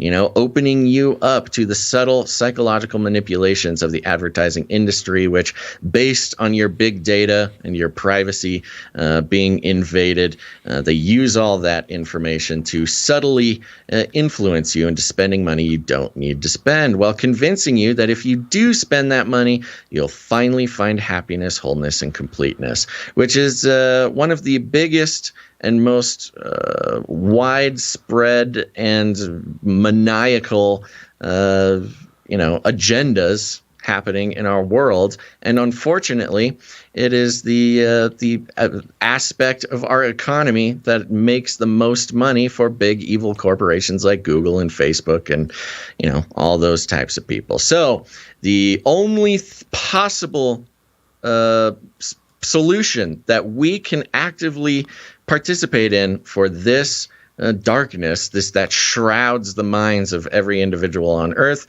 is to simply not participate in it. So that's what we do. We refuse to participate in that economy, which sees you, dear listener, as a number and a commodity to be sold off for our personal gain. And we're on the value for value model, which is simple. We create value. We do it 3 times a week. And if you get any value out of what we do, you have the opportunity to put some value back in. And it is the only way that it works. Not only does it keep this show going, which can bring you the next episode and many episodes to come, but it's also good for you. This is not FDA approved, but it's good for me when I participate in the value for value model, when I give to independent media, which Gonz and I both do on a fairly regular basis. It's because it's taking our own media future into our own hands. We're supporting things we believe in. We are helping them stay disconnected from the advertising industry and the other monolithic economic machines that are geared towards monetizing and commoditizing your mind and your heart and your soul, as well as your wallet. And you get to feel ownership. Indeed, you have some ownership. It is not just ownership in sort of a corporate sense, but ownership in an emotional and psychological sense. This is your show when you produce the show. And so that's why we do it. And we like to thank the people who do produce the show, because they are producers. And just like the real world, if you pay money to have a piece of media produced, you are a producer. So we thank them now. And there's a couple of ways to do that. You can produce the show by heading over to patreon.com/CCNT. It's patreon.com/CCNT. Or even better, CanaryCry.Radio.com/support. CanaryCry.Radio.com/support. Over there at CanaryCry.Radio.com/support. You can support the show with your cryptocurrency. If you're a cool crypto kid, you'll see all our public wallets there. You can also come in and support the show on a monthly basis if you want to commit to keeping the show going. And we appreciate all of our monthly producers, because they help us build this house on the rock, baby, not on the sand. It's a good foundation to keep the show going if in times like December, where, episode by episode producership can decrease quite a bit. The monthly producers really help us keep the show going. But if commitment is not your thing, you can go ahead and make a one-time producership in any amount. Gonz, who is producing this show? This show, we're going to start off with our one and only executive producer, which is William F. Huzzah! Executive producer William F. Thank you very much. And William F. comes in with $111.11 plus fees. And let's hit him with that jingle. Where'd you find this? Thank you very much, executive producer William F. Thank you very much. No note from William F. I did not see a note. All right. Just swooped in like Batman and left us a little present. Thank you, William. Do you want to do the calendars real quick? Let's do it. Yes, no associate executive producers for today's episode, but we do have some calendar producers to thank, and these are people who see the value in what we're doing. They want to commit to helping us start out the year 2022 strong by committing to $20.22 a month for 2022, and in return they receive a free gift, which is the producer created Canary Cry calendar, which we love. We have it is a wonderful piece of Canary Cry Arcania, or that's not the right word. What's the word? It's an artifact. It's an artifact of Canary Cry News Talk in 2022. And it is chock-a-block full of art from your favorite artist producers. It's got quotes from the show. It's got Bible verses, and it's again chock-a-block full of dates that you will not find on any other calendar.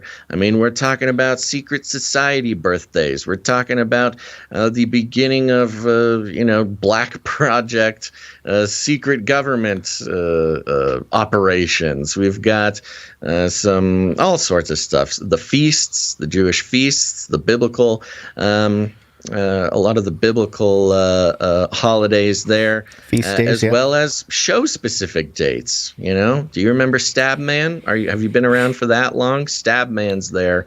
Gonz's anniversary and birthday are there. My birthday's there. All sorts of good stuff. So it really is a very treasured item for people who are from the Canarians, and people have been loving it. It ships out. It arrives quickly, and we've gotten a lot of fantastic feedback. And we appreciate our producers who put it together and the producers who are supporting us in 2022 will be receiving the Canary Cry calendar, and this is them. First of all, I want to thank producer Cheryl T. Cheryl T. There we go. There you go. Thank you very much, Cheryl T. Loading stuff. And your calendar is in the mail. Next, we have producer Benjamin S. Thank you, Benjamin S. Woo! Thank you, Benjamin S. He's back and he's getting a calendar. Then we have Terrell B. Thank you, Terrell B. Thank you very much, Terrell B. And actually, Terrell, he's been a long-time listener and supporter. Did a TJT episode with me, episode 49 of the Joyspiracy Theory. Hi, Terrell. Yes. Yeah. Next, we have producer Ryan F. Thank you, Ryan F. Yeehaw. Thank you very much to all of our calendar producers. That is all of them. And if you don't want to miss out, we still have some left. We're probably, we can't get any more printed until next year. So if you want to get in on the train, we've got a few left. So they will stay at this. This opportunity, this 2022 monthly opportunity will stick around probably just till the end of the year. So if you're interested, get it now. Now is the time. And you can do that by heading to CanaryCry.Radio.com/support. At the top of that page, you'll see a whole rundown of the calendar. There's some pictures and some explanations. A big, long green button. Click on that button and follow the instructions. Make sure to hit the make it a monthly recurring donation checkbox and make sure to put in your address. And if you didn't do those things, keep an eye out for an email from me, because there's still a few out there who forgot to do that and have not returned my email. So there you go. That's how to do it. Go do it. It's a blast. But it'll be a treasured artifact from your experience here at Canary Cry News Talk. Excellent. All right. So we got some other producers to thank today, and we are going to start off here with the other list of producers with JC. JC, and it's a big day with JC because he is on a streak. He's been supporting the show for 50 episodes in a row, which means for JC, it's the Nifty 50 Jubilee Jamboree.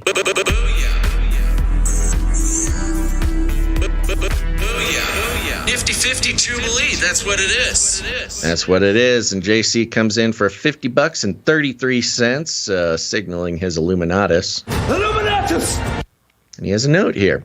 At minute 1340, 13 minutes 40 seconds of Canary Cry Radio, episode 40, Dr. Heiser refers to the concept of the Divine Council as rattling people's cages.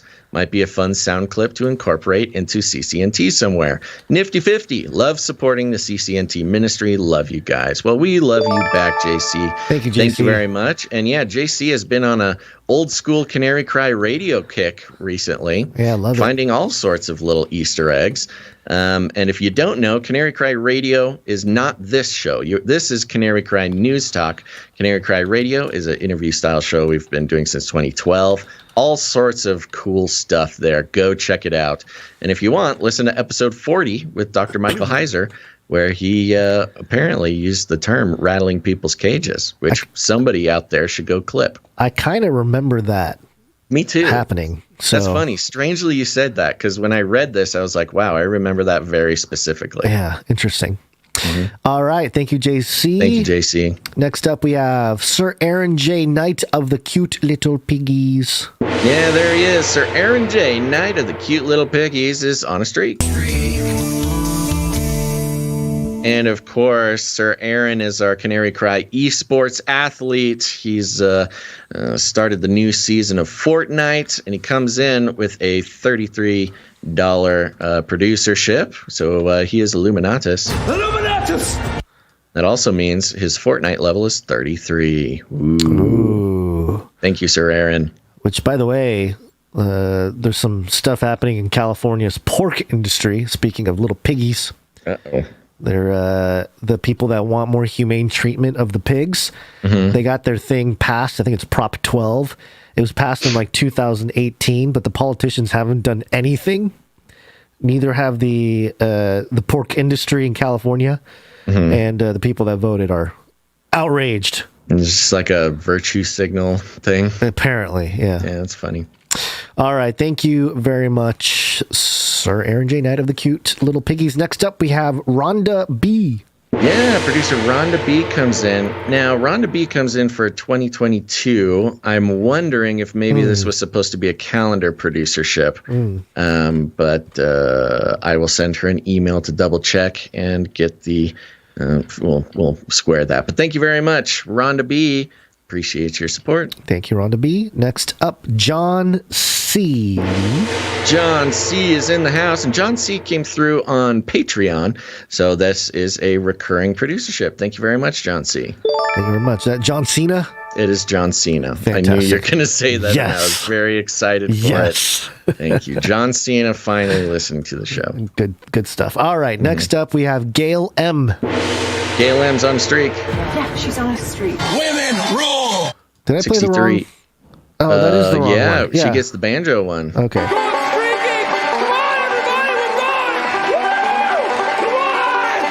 Woo! Glad I caught that. 63 episodes in a row. Thank you, Gail. Gail comes in with 1225 for December 25th and says, Feliz Navidad. Feliz Navidad to you, Feliz Gail. Navidad. Thank you. Yep. It's one of the songs my not Spanish-speaking mother would always sing. That's cute. Yeah. Japanese mother singing Feliz Navidad. Oh, love it. Next up, we have Amanda P. Amanda P is back and on the streak. Yeah, she's on a streak. Women rule! 21 episodes in a row. Comes in with 1111 plus fees. Thank you very much, Amanda P. Oh, how dare you.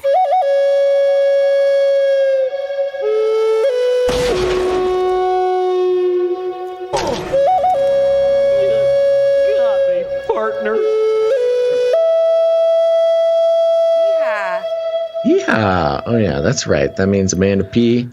gets the 21 gun salute. Thank you, Amanda. Thank you, Amanda P. Next up, we have Morv. Producer Morv is in the house and on a streak. 13 34 episodes in a row, comes in with 1111. Thank you, Morph. Thank you, Morph. Next up, we have Sir Scott, Knight of Truth. Sir Scott, Knight of Truth, is on a streak. Yeah! Tweakers. Oh, yeah! Man, thank you so much. Thank you so much. 87 episodes in a row, comes in with the 1001 producership. 1001. Amen. Yay, he found it. I did find it. Nice. And also, between Sir Scott, Knight of Truth, and, our other Sir Casey, the Shield Knight, I hope people that are listening for the first time are in awe that somebody would support the show for nearly 100 episodes in a row. I think it's in a row. Crazy. I'm in awe every time. Very impressive. Thank you very much, Sir Scott, Knight of Truth. Next up, we have Heather Sir Russ. Heather Sir Russ is in the house and on a streak. Yeah, she's on a streak. Women rule. 39 episodes in a row, comes in with the 1001. 1001. Amen. And get ready with that Monday jingle, because we got a note here that says, Happy Monday, y'all. Yep, yes. Gary, what day is it? Monday. Monday. That helps. Can we get a I am WACCINE and a come on, man? Much love. Vaccine, number one way. Come on, man. Heather Russ. Thank you very much, Heather Russ. Thank you, Heather Russ. Next up, we have Palmer B. Palmer B is on a streak. A little bit of a discrepancy. I count that Palmer B is on a 5-episode streak. Palmer did send a note insisting that she was on a 4-episode streak. So we will do the math and figure that out. But either way, thank you very much for supporting the show. Palmer comes in with pocket full of 7s plus fees. Oh, yeah, it says streak. It's actually number 4, I think. Happy Monday to Cody and the Monty Clan. Thank you very much, Palmer. Thank you, Palmer B. Oh, so I played the wrong streak again. Yeah, she's on a streak. Women rule. Have to remember. Next up, Doctor Who Done That. You know he's on a streak. 34 episodes in a row and freshly minted Illuminati Lizard Master Shill. Comes in for a pocket full of 7s plus fees and a note. Finally bit the bullet and started going to a church group to help me with my sobriety. I was overwhelmed by the Holy Spirit on Friday, feeling prayed for. Here's to 2022 and finally getting back into writing music as God has been calling me to do.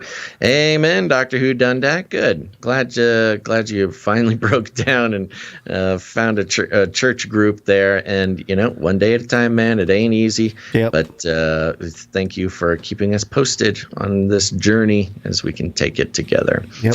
It's about right. Finding the right community and having that accountability. All right. Thank you, Doctor Who Done That. Next up, we have Child of God. Child of God is on the streak. 30 episodes in a row, and this was actually a reinstated streak. Child of God did miss last episode, but as we heard in the prayer request, there were extenuating circumstances. Yeah. So we decided we will keep the streak going for you, Child of God. No worries. Thank you very much. Thank you very much. Pocket full 7s plus fees. All right. There's that. Next up, we have Runk Smash. Runk Smash is on a streak. 49 episodes in a row, almost nifty-50 Jubilee Jamboree, and Runk Smash comes in with a pocket full of 7s in Dogecoin. Yay! He's a crypto producer. Crypto producer. A crypto?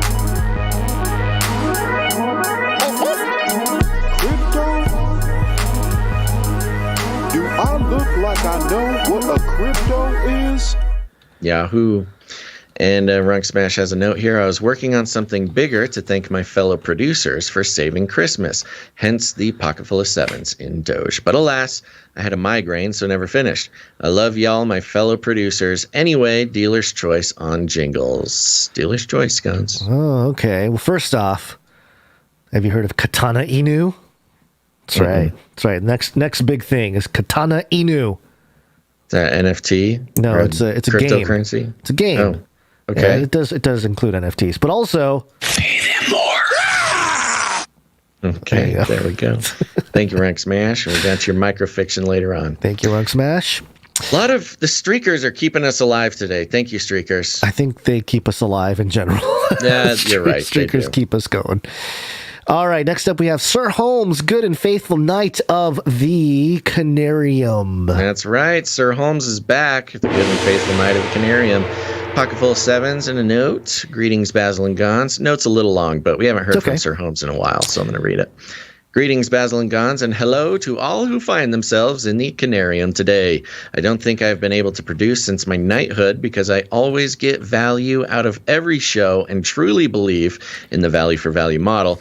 It sometimes felt like I was doing something wrong by receiving value from the show and not being able to return that value. There is so much joy in giving from my heart. It's a feeling you can't buy, beg, borrow, or steal. So thank you, brothers, for giving us this show and all praise and glory forever to Yahweh. Thank you very much. Thank you very much, Sir Holmes. And yes, we don't want anybody to feel bad if they can't produce, but I believe that the feeling that you are describing is oftentimes, the Lord puts it on people's hearts where they know it's time to put some value back in. And we thank you for listening and being obedient to that. Keeps the show going, and we appreciate it very much. Yep. I think that there's more people than we know who feel that. And I think Sir Holmes here is an example of how good it feels to finally just go ahead and participate. Which, by the way, Sir Holmes here, he's the good and faithful knight of the Canarium. Mm-hmm. Basil, have you seen the little document that I've been working on here? Project Canarium? No. Okay, well, I'll just leave it there then. Well, I'll go in and I'll sneak in there, take a look at what you've been working on. Take a peek later on. All right. And also, I do want to mention, because of Runk Smash us talking about streakers, I could see, I don't know if this is the truth, but I could see how somebody, would hear some of these streakers on such enormous streaks of supporting the show and maybe get a little intimidated or a little exhausted thinking about trying to catch up or trying to do a whole thing. But just know that it's easy to do. A lot of people are on streaks in very low amounts, and it's they believe in the show and just love producing and love hearing us thank them every show. And it's just again, it's kind of to make a perhaps insensitive comparison, it's just take it day by day when it comes to streaking. One day at a time, one episode at a time. Wow, you went there, huh? Don't be afraid to jump in there if you've been thinking about it. All right. Next up, we have Sir Salmon's Knight of the Fishes. Of course, he's on a streak. Oh, what happened to my soundboard? Here we go. 6 episodes in a row, which means Sir Salmon's Knight of the Fishes is on fire.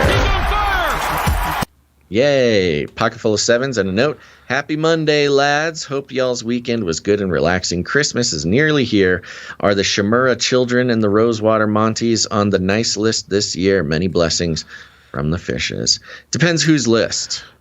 If YouTube, Twitter, and Fauci's list. Fauci's list, we are definitely not on the good list. Gonz is definitely on the naughty list. I'm on the naughty list for sure. Platformed repeatedly. But I think I'm still on the nice list, if anybody was wondering. Yeah. Okay. Yeah. Let me just do a quick little double check, make sure nobody came in late that we need to thank. Oh, we've got to log in again. Okay, good thing I got the password. Here we go. Nope, that is it. Okay, thank you to all of our financial producers that came in the amount of $7.77 or above, which entitles you to a note to be read on the show. But we've got a few more producers here that came in underneath that cutoff. But we want to thank them anyways. We've got producer Jimmy R. Thank you, Jimmy R. Thank you very much, Jimmy R. Jimmy R is a bit of a rascal. He came in with 666 plus fees, which came out to 717. Yeah. So pushed down by redeemed by the fees. Rebuked. Mm-hmm. Some of you little trickster. Okay, next we have producer Sir Casey the Shield Knight, who he's on the street. Oh, yeah! Thank you so much. Comes in with a pocket full of threes. Thank you, Sir Casey. Next, we have producer Veronica D on a streak. Yeah, she's on a streak. Oh, hold on. We're going streaking! Come on, everybody! We're going! Women rule! That's right, 63 episodes in a row. Thank you very much, Veronica D. Then we have producer Stephen C. Thank you very much, Stephen C. Steven! There it is.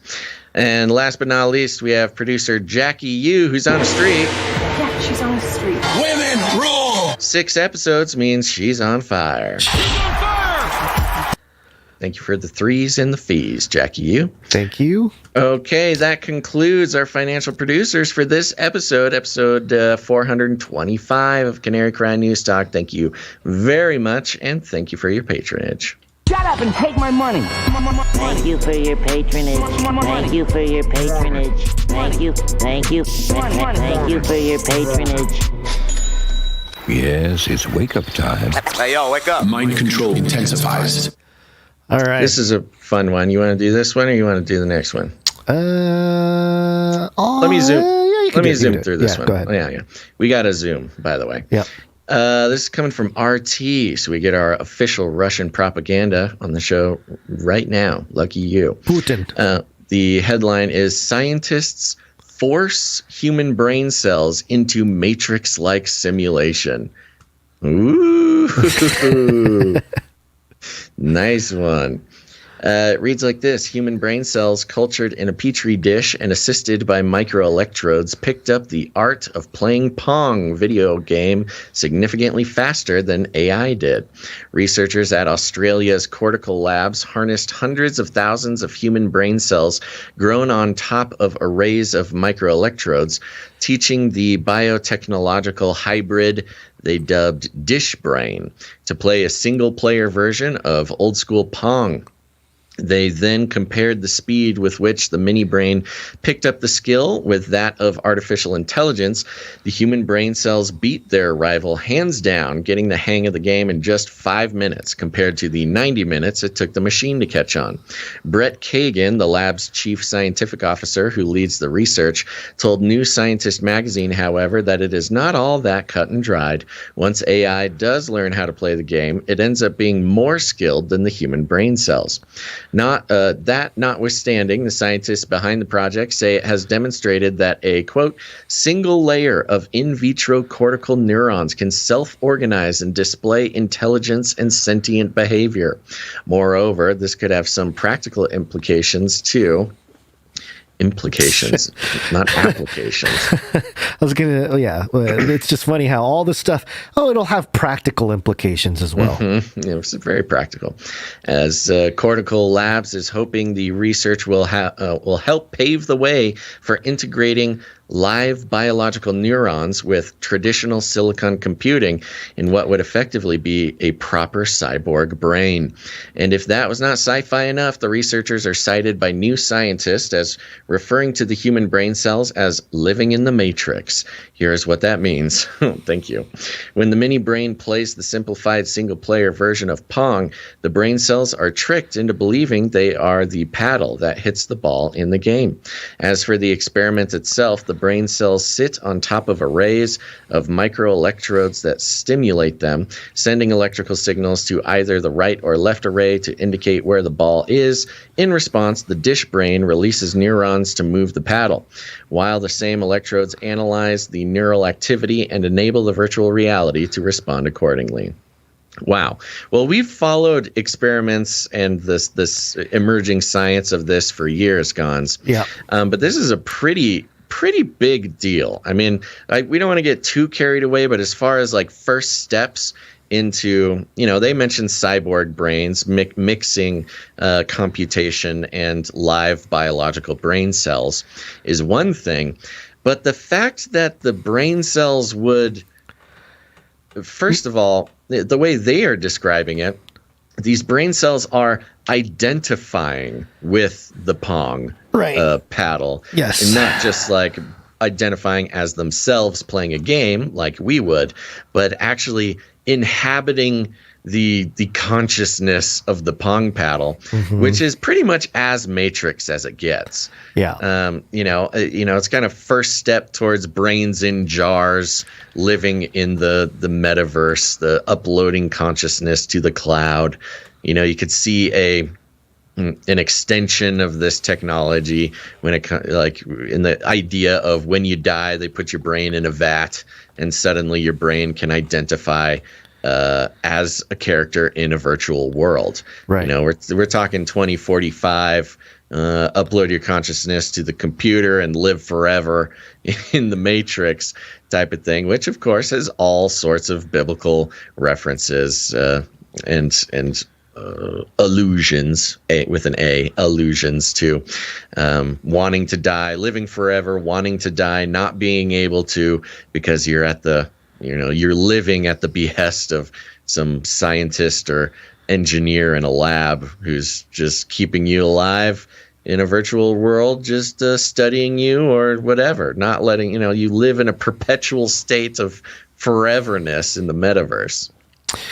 Yeah. One of the first, there was a documentary, one of the first things we reported on very early in Canary Cry Radio was a documentary called The Technocalypse.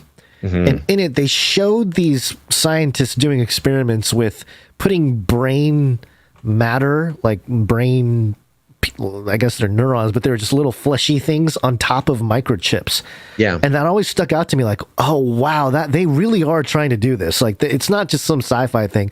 They're really connecting microchips to brains and trying to see how it operates. And so this is, 10 years later, what we're seeing publicly. We always note how what we hear about publicly is probably just the tip of the iceberg in terms of what is actually capable by some of the elite members of the world. But also, we got this story sent to us by Enumati, our resident microbiologist, veteran microbiologist, and he was pontificating. He was speculating this idea. What if in this case, Dish Brain learned Pong so much faster because the demonic spirit world was able to interface, quote unquote, with the human brain cells much easier and faster than with a non-living AI. And I think this is the question about consciousness, especially in a laboratory. You have to consider the possibility of, we may not label it, we would call it demonic or angelic or something like that. There's certainly a couple different angles, and I believe that we can talk about the different angles without trying to sort of like create a unified theory of it. Sure, yeah. But I think the context of Enumati talking about this is the idea that, of course, if you have a supernatural biblical worldview, that there are spiritual entities of various alignments that, have traditionally had some sort of ability to interface with human beings. Or any kind of biological entity. The pigs in the Bible. Yeah. So, something with a mind, we can say. So you talk about, and, coincidentally, the pig having the closest brain to us other than chimps or whatever, it's just an interesting thing to say, well, wow, yeah, that was in the Bible, whatever was interfacing with a human brain was able to also interface with a pig brain. And you talk about where does consciousness come from? What is it? Is it the actual meat of the brain, or is the meat of the brain more of an antenna that, other things can interact with? There's all different words for it, for different states. There's, of course, like demonic possession, but then there's oppression, having varying effects on the mind from a spiritual force. And this is very interesting because it calls into question a lot of things. Because essentially, it's really hard to consider that like this little petri dish of brain cells has its own consciousness. You know, right. The one question is, does the consciousness develop, sort of just out of the physical, biological, the biological organization create the appearance of that, or is it interfacing with something unseen? They certainly kind of make, now this is an RT article, which, it's RT. it's a corporate news outlet who's trying to get clicks. So, you'd want to go deeper into it. But yeah, is it just the simple organization of brain cells that develops its own version of consciousness, and which they kind of allude to, like the thing learned on its own and identified with the Pong paddle and stuff like that. The other side of that is the antenna sort of theory, which is, does the organization of brain matter simply give a doorway or a portal or an antenna for consciousness to come from somewhere else? Right. Much like, if a baby is growing, when does consciousness develop and where does it come from? Is it just the brain matter, or does the brain matter facilitate, a consciousness or a soul or a spirit or whatever, to, enter the body? Right. And so, what is controlling this Pong thing? Is it a naturally occurring consciousness of these little brain cells coming together? And if that is the case, what are the ethical implications of creating a little consciousness and brain in a petri dish and like putting it into the matrix? It's got weird ethical issues. Yeah. I mean, the conversation has to take place. Yeah. And not to mention the spiritual implications. If it is an antenna that is then being sort of interacted with an outside spiritual force, that's also pretty intense. Yeah. And has all sorts of ethical implications. Well, so it's a huge story no matter what. Yeah, and obviously the Daniel 2:43, the iron mixing with miry clay passage about the mixing of the biological with the silicon, or the machine. But yeah, I think you touched on some of the main things that I was thinking about with this is hard science has, and I mentioned this years ago, I don't know, 3 or 4 years, maybe more, 2014, so 6-7 years ago, how materialism in the traditional sense is kind of dying. It's still kind of clinging on, but as they tap into smaller and smaller elements, as they tap into stuff like this, because the scientists have to talk about it in terms of there being a mind. So now you're sort of acknowledging disembodied minds or consciousness or at a certain level. And if you're going to do that, then you really have to start at least considering a more non-physical interface as a possibility. But then how do you ever prove that if you're a materialist? So it's very interesting to watch them come to the edge of materialism here and tap into something that appears to be like some kind of consciousness, and or just from their perspective, it's just a few brain cells doing things or whatever. But in reality, what are they really tapping into? What are they conjuring? Especially if we take that quote from Arthur C. Clarke. Advanced technology is indistinguishable from magic, and advanced technology is what allows this type of science. So what are we really talking about? Yeah. I mean, it really is have connections to homunculi and golems. The golem, yep. Yeah, things like that. Absolutely. Which are, long-standing occult practices. And, we are constantly pointing out and finding new connections between current science in all sorts of industries and the occultic roots of at least the will of what they hope to achieve matches up with a lot of the sort of occult practitioners, famous occult practitioners over the centuries. And, a lot of these technocrats themselves, will talk in sort of occultic terms about a lot of the scientific technological achievements that they are either achieving or hoping to achieve. So, we'll keep an eye on this. I wish RT did a little bit better job linking sources. in this thing. It is a little sketchy that I'm not seeing a lot of links I can go explore more, but you know what? It's Putin. What am I supposed to do, you know? Just believe. He's too, just believe. He's too busy riding bears shirtless to link sources. It's just official propaganda. Revelation 13:15, the second beast was permitted to give breath to the image of the first beast, so that the image could speak and cause all who refused to worship it to be killed. Permitted to give breath. It's just kind of what the scientists are trying to do, which is the Golem homunculus story of creating your own life form. Yeah. So, all right. Okay. Real quick politic here. It's Latin for many. Now suck your blood. Now suck Politics. your blood. BusinessInsider.com. Headline. Congress and top Capitol Hill staff have violated the Stock Act hundreds of times, but the consequences are minimal, inconsistent, and not recorded publicly. Yeah, big story. Yeah, it's almost like all the things that people like us have been aware of it, but yeah, it's also duh. Yeah, of course. Yeah, I know it's almost like they have to talk about it now because it's such a big elephant in the room. Yeah, because you have teens on TikTok copying their portfolios and becoming millionaires. Something's up. Yeah. Congress has a spotty and inconsistent method for collecting fines from members and top staffers who break a federal law designed to stop insider trading and conflicts of interest, an insider investigation found.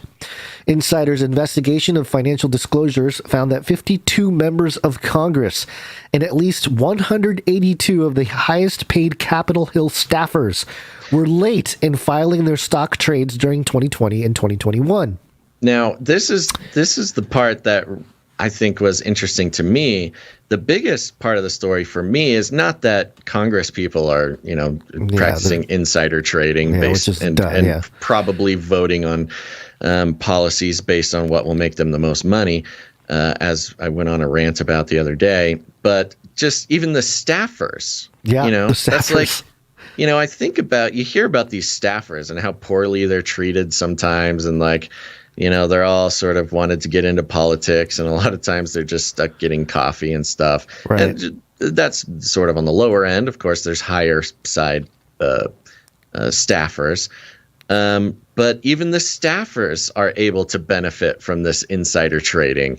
It's almost part of their compensation for their work is, if I work for this Congress, if I work for Nancy, she'll let me in on all the good stock trades, the insider trading. Yeah.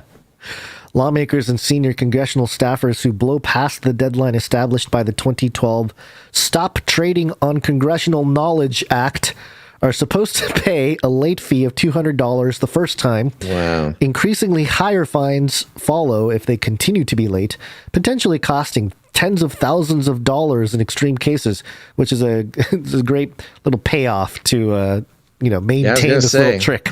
$200 to buy a little bit more time to hide your illegal activity is not a bad. And even tens of thousands could be chump change if you're making millions. Depending on how you're doing. It's the price to play. But accountability and transparency are decidedly lacking. Transparency, there it is again. We just keep hearing about transparency. No public records exist indicating whether these officials ever paid the fines. I know something that will fix that. And blockchain. Congressional ethics staff wouldn't confirm the existence of non-public ledgers, that's what blockchain is, tracking how many officials paid fines for violating the Stock Act.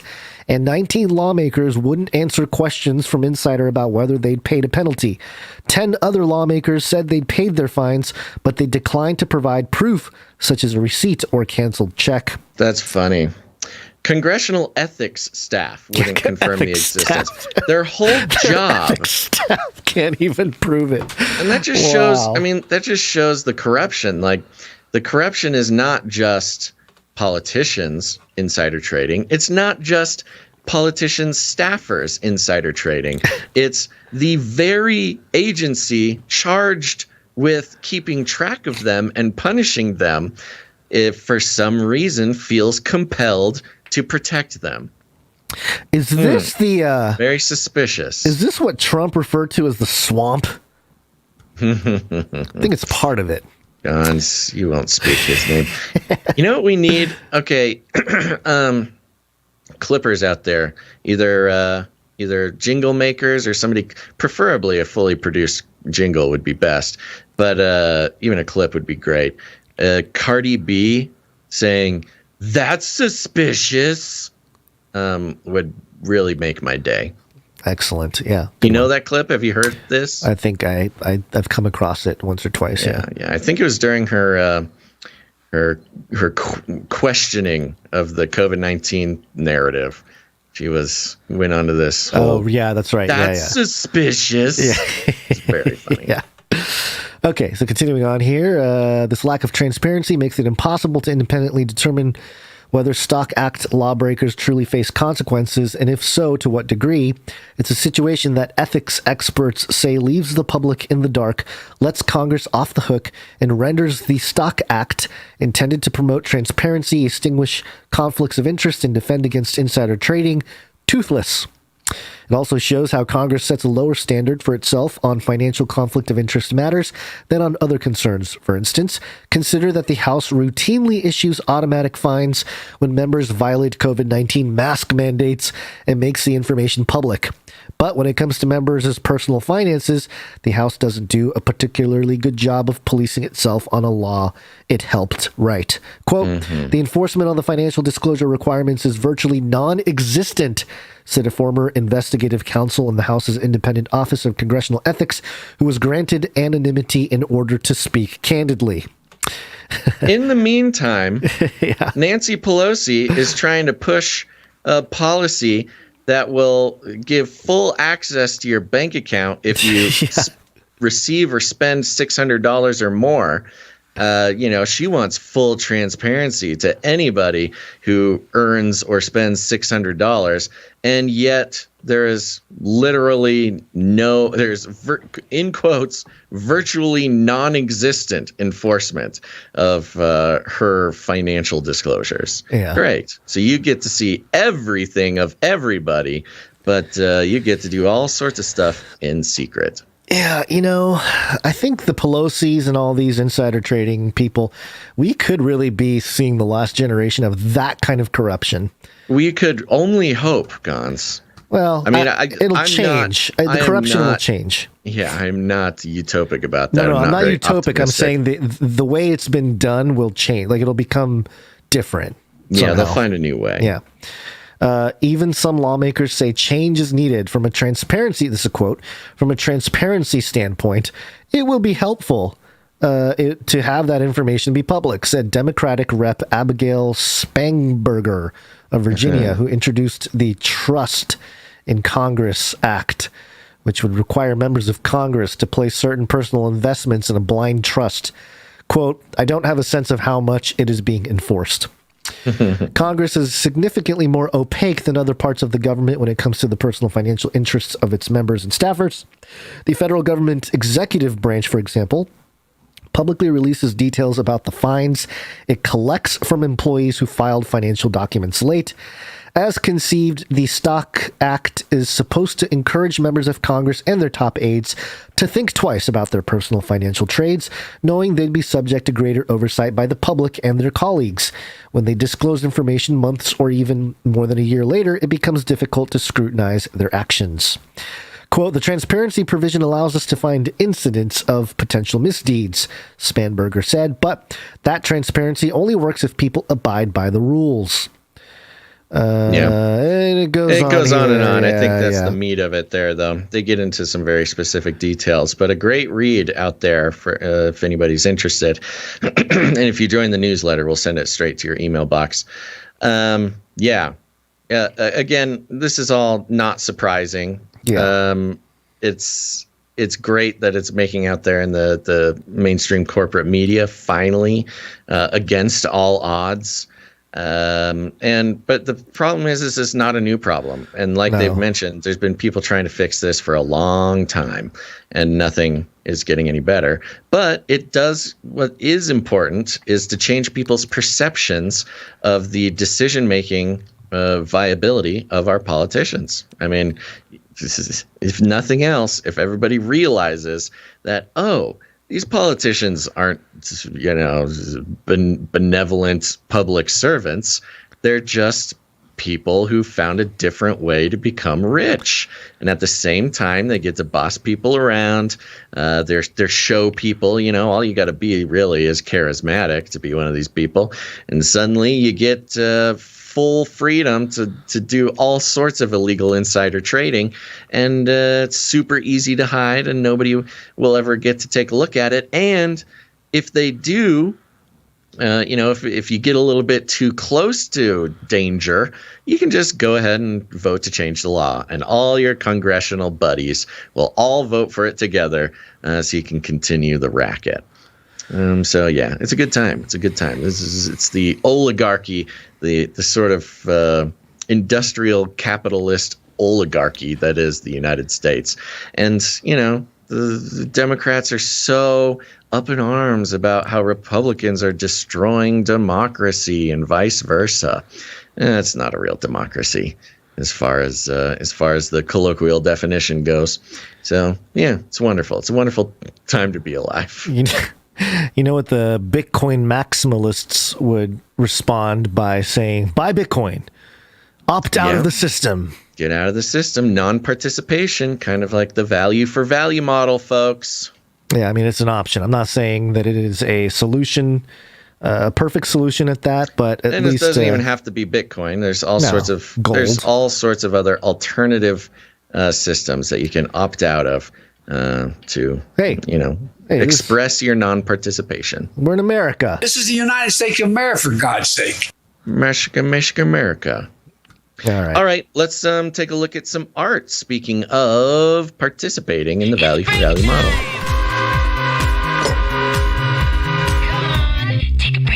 Sorry, I stepped on you with that jingle there.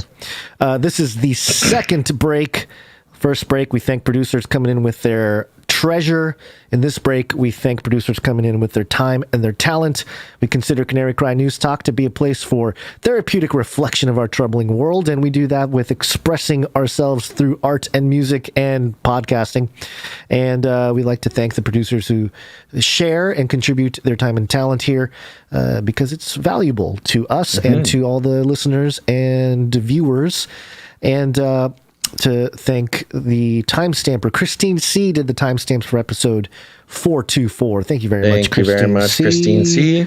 Appreciate that. Let me give you a gong. There you go. Thank you.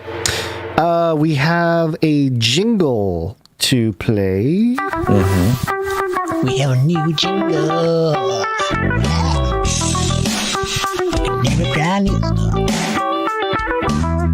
I believe this is from Psalm 40, and he says, hey, dope, you had a great weekend and blessed Sabbath. Oh, sorry. Hope you had a great weekend and a blessed Sabbath. Here is track 2 of the biblical story of man. I was going to send this for Friday's show, but I think I'll stick to sending in a new song every Monday. Next week, track 3 will be one of my favorites. I also have the instrumental version of these songs available if you guys want them for anything in the future. And he goes on here. After the Tower of Babel story, I'm not sure where to go next in terms of the... Okay, so let me just... let me read through a little bit here. I have plenty of content lined up for at least the next month, but I have come to a mental roadblock. After the Tower of Babel story, I'm not sure where to go next. I realized I don't have the artistic fortitude to make thousands of songs to cover every story in the Bible. Well, why not, Psalm 40? I really just want to cover the story of man, his creation, corruption, redemption, and his ultimate resurrection.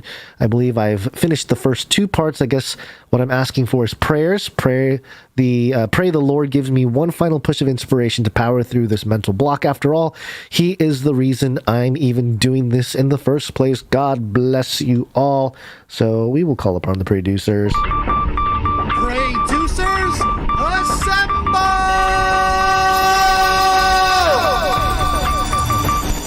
And there you go. Prayers Producers go out. all around the world getting together and starting to pray for inspiration for the continuation of Psalm 40's project here. Love it. Yep. And we'll hear a little bit of what he sent in for this episode. This is the corruption part 1, I believe. Now the serpent was more crafty than any other beast of the field that the Lord God had made. He said to the woman, "Did God actually say you shall not eat of any tree in the garden?" And the woman said to the serpent, "We may eat of the fruit of the trees in the garden. But God said, you shall not eat of the fruit of the tree that is in the midst of the garden, neither shall you touch it, lest you die." But the serpent said... All right, we'll play the whole thing at the end of the show. Love it. Thank you very much, Psalm 40. Thank you, Psalm 40. Appreciate that. All right, time for some art. One art, please. We will start off with Dame Allie of the Skillet Nation. One art, please. Another one from Allie now. Here it is. And this is a hand-drawn image of your favorite politician, Basil. Joe portrait Manchin. Of Joe Manchin. Yep, there he is. Can you see what his little pin says there? Let's see. Oh, it's Build Back Better 666 crossed out. No, good. Good yeah, there you go. It's Joe Manchin on a crusade to stop the New World Order. Great job, Joe Manchin. And clearly round pupils. He's not a lizard man. Yeah, very interesting. Does not have the lizard pupils. I know some liberal journalists who would love to disagree with you that Joe Manchin isn't a lizard person, but a wonderful portrait nonetheless. Thank you very much, Dame Allie. I would say that this is the new eyeball model for the lizard people. He's got very humanoid. Yeah, she did. Those are the contacts. Yeah, the contacts. Allie did a great job of getting he's got a very geographic nose. I don't know if you've known this about Joe Manchin, if you spent a lot of time looking at his nose. I don't, but okay. Yeah, it's just a very unique geographic nose. And, geographic nose. Like the GPS would have trouble lining up the... Lots of twists and turns and crevices and speed bumps. Okay. Well Thank you very done, much, Allie. Dame Allie. Beautiful. Thank you, Dame Allie. Next, we have Sir Dove, Knight of Rusbeltia.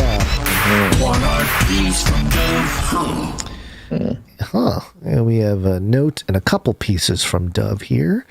He says, "Peace. Wanted to send 2 more Bible verses for today's show. First up is Proverbs 27 with a reminder to be mindful of who you keep around you. Iron sharpeth iron, so a man sharpeth the countenance of his friend." And the next one is from Psalm 40. Shout outs to my guy about the Lord rescuing us from out of the muck. Let me see here. I think this is the... Yep. Let's see. He brought me out of the... He brought me up out of a horrible pit, out of the miry clay, and set my feet upon a rock and established my goings. Hope you guys like him. Keep doing what you do, and I'll keep praying for Yin's Dove. Love it. Thank you very much, Dove. Yes, this first one, iron sharpens iron. We've got a background of some sort of dilapidated Chernobyl-like trains in a forest with a sword on top and a sword on the bottom with iron sharpens iron in the very creative and gnarly graffiti style font there. Iron sharpens iron. Very good. Thank you very much, Dove. And then before you move on, the iron, the R, the little hole in the R is a droopy eye on the first one. First iron. The second iron is a more shocked eyeball with a smaller pupil. It's telling a story. It's freaking out over the iron being sharpened. Yeah. Very good. Thank you, Sir Dove. And then, yes, out of the miry clay, again, we've got a background of what looks to be an old cup warehouse with a bunch of broken mugs and dishes and things. We've got chain surrounding the whole thing, broken chain, rather. And, of course, right there in the middle, out of the miry clay. Again, in the very cool font. Thank you very much, Sir Dove. And another little gem here, a little cross in the R of miry. Yeah, little things, and then maybe that's not a thing. Never mind. I was going to say that there's a heart inside one of the letters, but maybe it's just part of the style of the letters. All right. Thank you very much, Sir Dove, and as always, everybody, I will claim to post these on the Instagram. But then I will get busy and I will forget. But one of these days I'm going to catch up and we'll start posting things on, posting the art on the Instagram so you can take a look at it while you listen. But why don't you head on, if you're an Instagrammer, why don't you follow us over there anyways at Canary Cry News Talk. Snail mail. Snail mail? Yep. We have a note here and a couple pieces of art. Hey, Gonz and Basil, producer Buddy, 2 years old, or does that say 2? I think that's, 2 years old, drew some pictures for her favorite podcasters. Each is marked for y'all. Buddy for Basil has his own, and so does Ninja Gonz. Hope you guys enjoy. Lots of love and prayers from Buddy Addison. Yay, thank you very much, Buddy Addison. With this first one here, I'm going to have to show, you might have to, the lighting is not great. Hold on, let me see if I can get the focus from the camera. It's a pink piece of paper. It says, I think it says something bonds. It's got some stars. Oh, yeah, got some cool stickers on there. Some emoji stickers, some stars, some fun stuff. Oh, I'm loving it. There's a googly-eyed panda. Oh my gosh. That's if you and I got caught in some sort of molecular recombination machine. Yes, and the Buddy Basil picture has a little smiley face emoji thing with headphones. Oh, and, fun. And it looks like an old turtle with googly eyes. I guess that's you, Basil. Yay!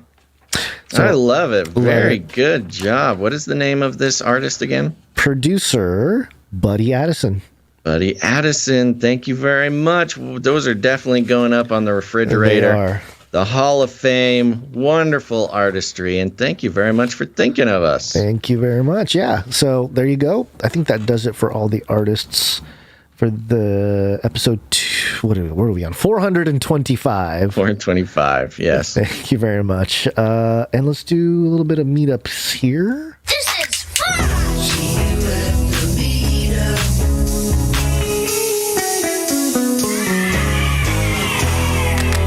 Go to CanaryCry.Meetups.com, yeah? I was going to say, speaking of meetups, did you see the notes in the Proton Mail? I did. Okay, good. CanaryCry.Meetups.com. Go there, find out if there is a meetup happening near you with like-minded people that listen to the show. If you can't find one near you, then do it yourself. Choose a location, figure out a date and time, make a flyer, promote it, people will show up. Well, I was going to say guaranteed, but I don't know if there's no guarantee. We can pretty much guarantee. We can get people to show up. By the numbers, there are Canarians in your area for sure, especially if you're in the United States. And sometimes all it takes is somebody to pick a place and a time to have them all gather together. Yep. The only time that I've heard of that, didn't have a ton of people showing up was the Hawaii meetup, where, they had vaccine flight super lockdowns. But even then, there was still 2 there. And when 2 were gathered in my name, there will be Canary Cry News Talk. That's right. All right. Ciara is doing the Zoom Hangouts, and that happens every 3rd Saturday of the month. And I believe this the most recent one was this past weekend. I don't think I received I didn't see a note from her with a report on that, but that happens. Mm-hmm. Washington and Canada Canary Cry Community Meetup at the Peace Arch National Park, March 19th, 2022. You got a little bit of time there. That's for anybody in the Washington, Canada area. Moving on, Baton Rouge, Louisiana, December 20th. That is today. Oh, it's happening. It's happening. It's happening right now. Hopefully this gets out to the people. Baton Rouge CCMU, December 20th at 6:30 p.m. Oh my gosh, that's like literally right now. Yeah. Oh, okay. Oh, I wonder if we're playing. It's at the Tsunami Sushi on the roof of the Shaw Arts Center down. Wait a minute. Hold on. No, I think they updated this. Hold on, let me refresh the page here. Read the note. No, I know. I put the note in here as part of the thing. Okay, so yes, it is now, it's at 6 p.m., which means maybe an hour ago, at the Gonz Sushi Restaurant on Sherwood Boulevard. And hopefully you guys are there now. Yeah, they could. Maybe we're on mute on somebody's phone sitting on the table. Yeah, while they're hopefully having fun eating sushi. Yeah. Absolutely. So there you go. That one's happening right now as we speak. Wow. Josiah having a meetup in Baton Rouge, Louisiana. There you go. So that's happening now. But if you miss it, it's okay. Hey, if you're there, make sure to give us a report. Turn on the voice recorder, pass it around. Everybody, say a little something to the people. Send it on in. We'd love to hear what's going on. Yep. I'm trying to refocus my little camera here. I'm very blurry after I held up that piece of paper on the camera. The camera doesn't know what to do. Okay. North Idaho is where you can go if you miss Josiah and friends in Baton Rouge, Louisiana. January 9th, 2022, North Idaho meetup, part 2. And Josiah is in the chat right now. Oh. This Baton Rouge is happening now at Sushi Masa. All right. Yeah. So there you go. So okay, it's happening they got at least one other Canarian there. All right. So if you're a Canarian in Baton Rouge area, go now. Go now. All right. But if you can't make it, all you got to do is go to North Idaho on January 9th, because it'll be part 2 of the Coeur d'Alene meetup at 3:33 p.m. It will be a 2030 agenda-themed white elephant gift exchange. Fun. So anybody who wants to go to that, please email josiahbdyer@gmail.com. And he'll receive it. If you send it right now, he will get it right now at a meetup.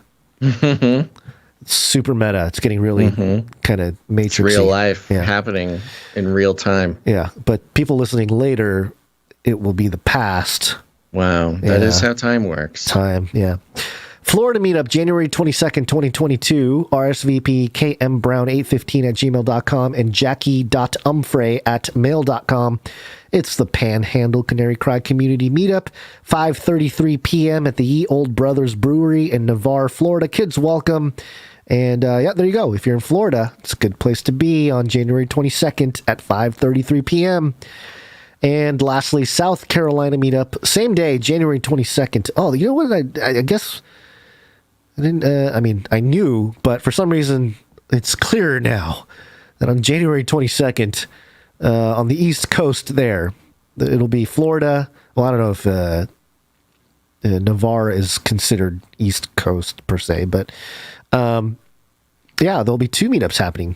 South Carolina Super Southeast Mega Meetup at the Yeehaw Brewing Co. in Grainesville, South Carolina. Time 4:30 p.m. And you can contact producer JC or producer Morv at sccanarians@protonmail.com. So there you go. Yeah, a couple meetups happening at the same time on the same day. That's fun. That's fun. Yeah. Good times, good times. Yep. And again, shout out to the Baton Rouge meetup, Josiah and others hanging out, eating sushi, watching the show. I don't know. I was trying to think of like maybe a fun activity or game I suggest, but I can't think of anything. Yeah. Yeah. Maybe, no, I have no idea. Have fun though. Yeah. Having fun. Having fun. Eat some sushi. Yeah. That's what matters. Making friends, taking names. Canary Cry Meetup. Wait, wrong one. This is fun.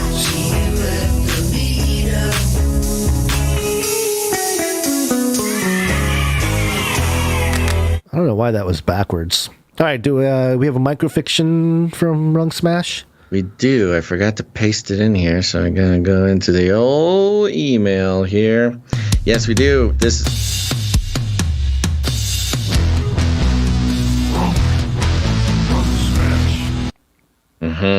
Here's the microfiction coming from Rung Smash. It goes like this. Basil feels his phone buzz. He stops grooving with Dancy.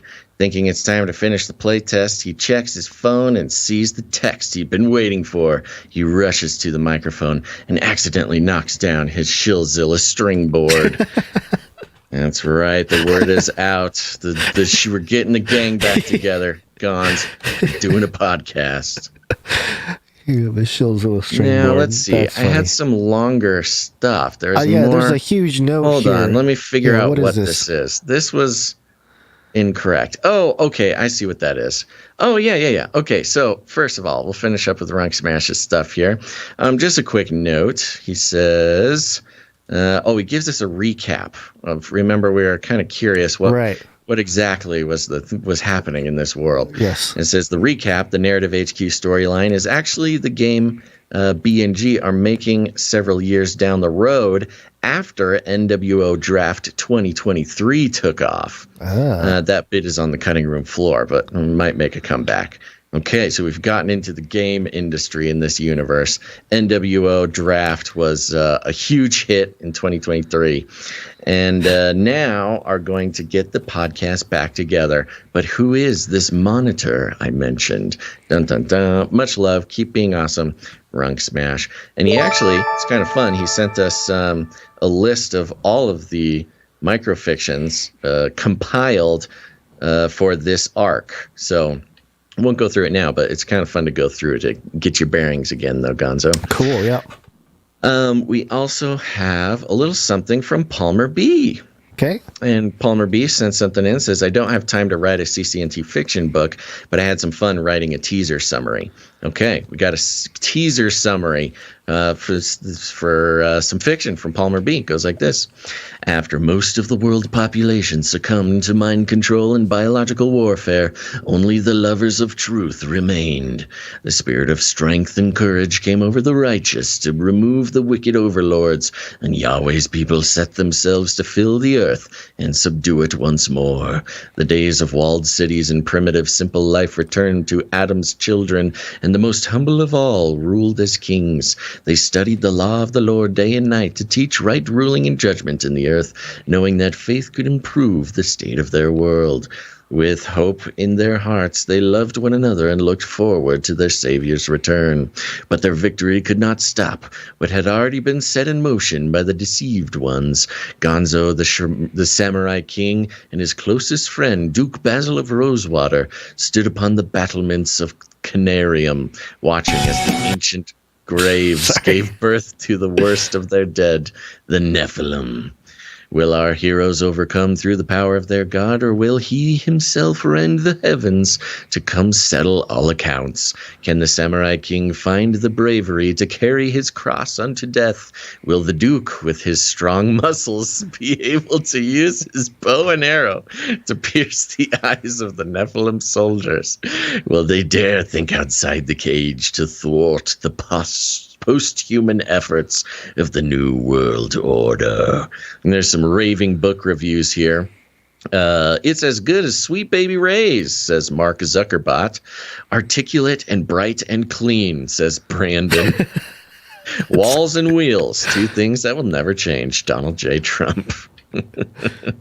Thank you very much, Palmer B. I had not read all the way through that, and thank you. I like Duke Basil of Rosewater. That's fun. Rosewater. Yes, with his strong muscles. Yeah, you love that every time. You gotta add that. Like I said, if you're wanting to make it anywhere in deviant art microfiction, you gotta talk about the muscles. Thank you very much, Palmer B. This is a real treasure and a wonderful addition to our microfiction section of the show. Real quick. Snail mail. Just got a real quick note here. I got a little Christmas card. Mm-hmm. And it says here, Canary Cry, brothers, you have blessed me all year. Prayers over you always. Lori. So thank you, Lori. We did receive a little note. Appreciate it. Well, lovely. Yep. There you go. Is that it for everything break here? I think that is everything break-wise. Yes. Time to wake up, I think. Mm-hmm. Yes, it's wake-up time. Hey, yo, wake up. What are we doing? Oh, I'm on the wrong document. Oh, my gosh. Wait, what happened to my... What in the world? My main document is missing in my browser. It's just gone. The tab is gone. Disaster. The great cyber pandemic.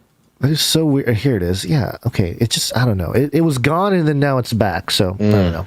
Riveting. Yeah. It's disappeared into the metaverse. Mm-hmm.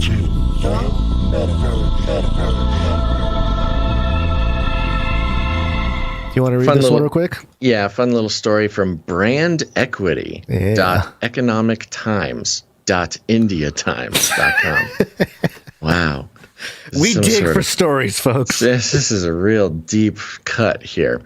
And it goes like this. Meta develops AI to bring children's drawings to life. Yay! Nothing better than bringing the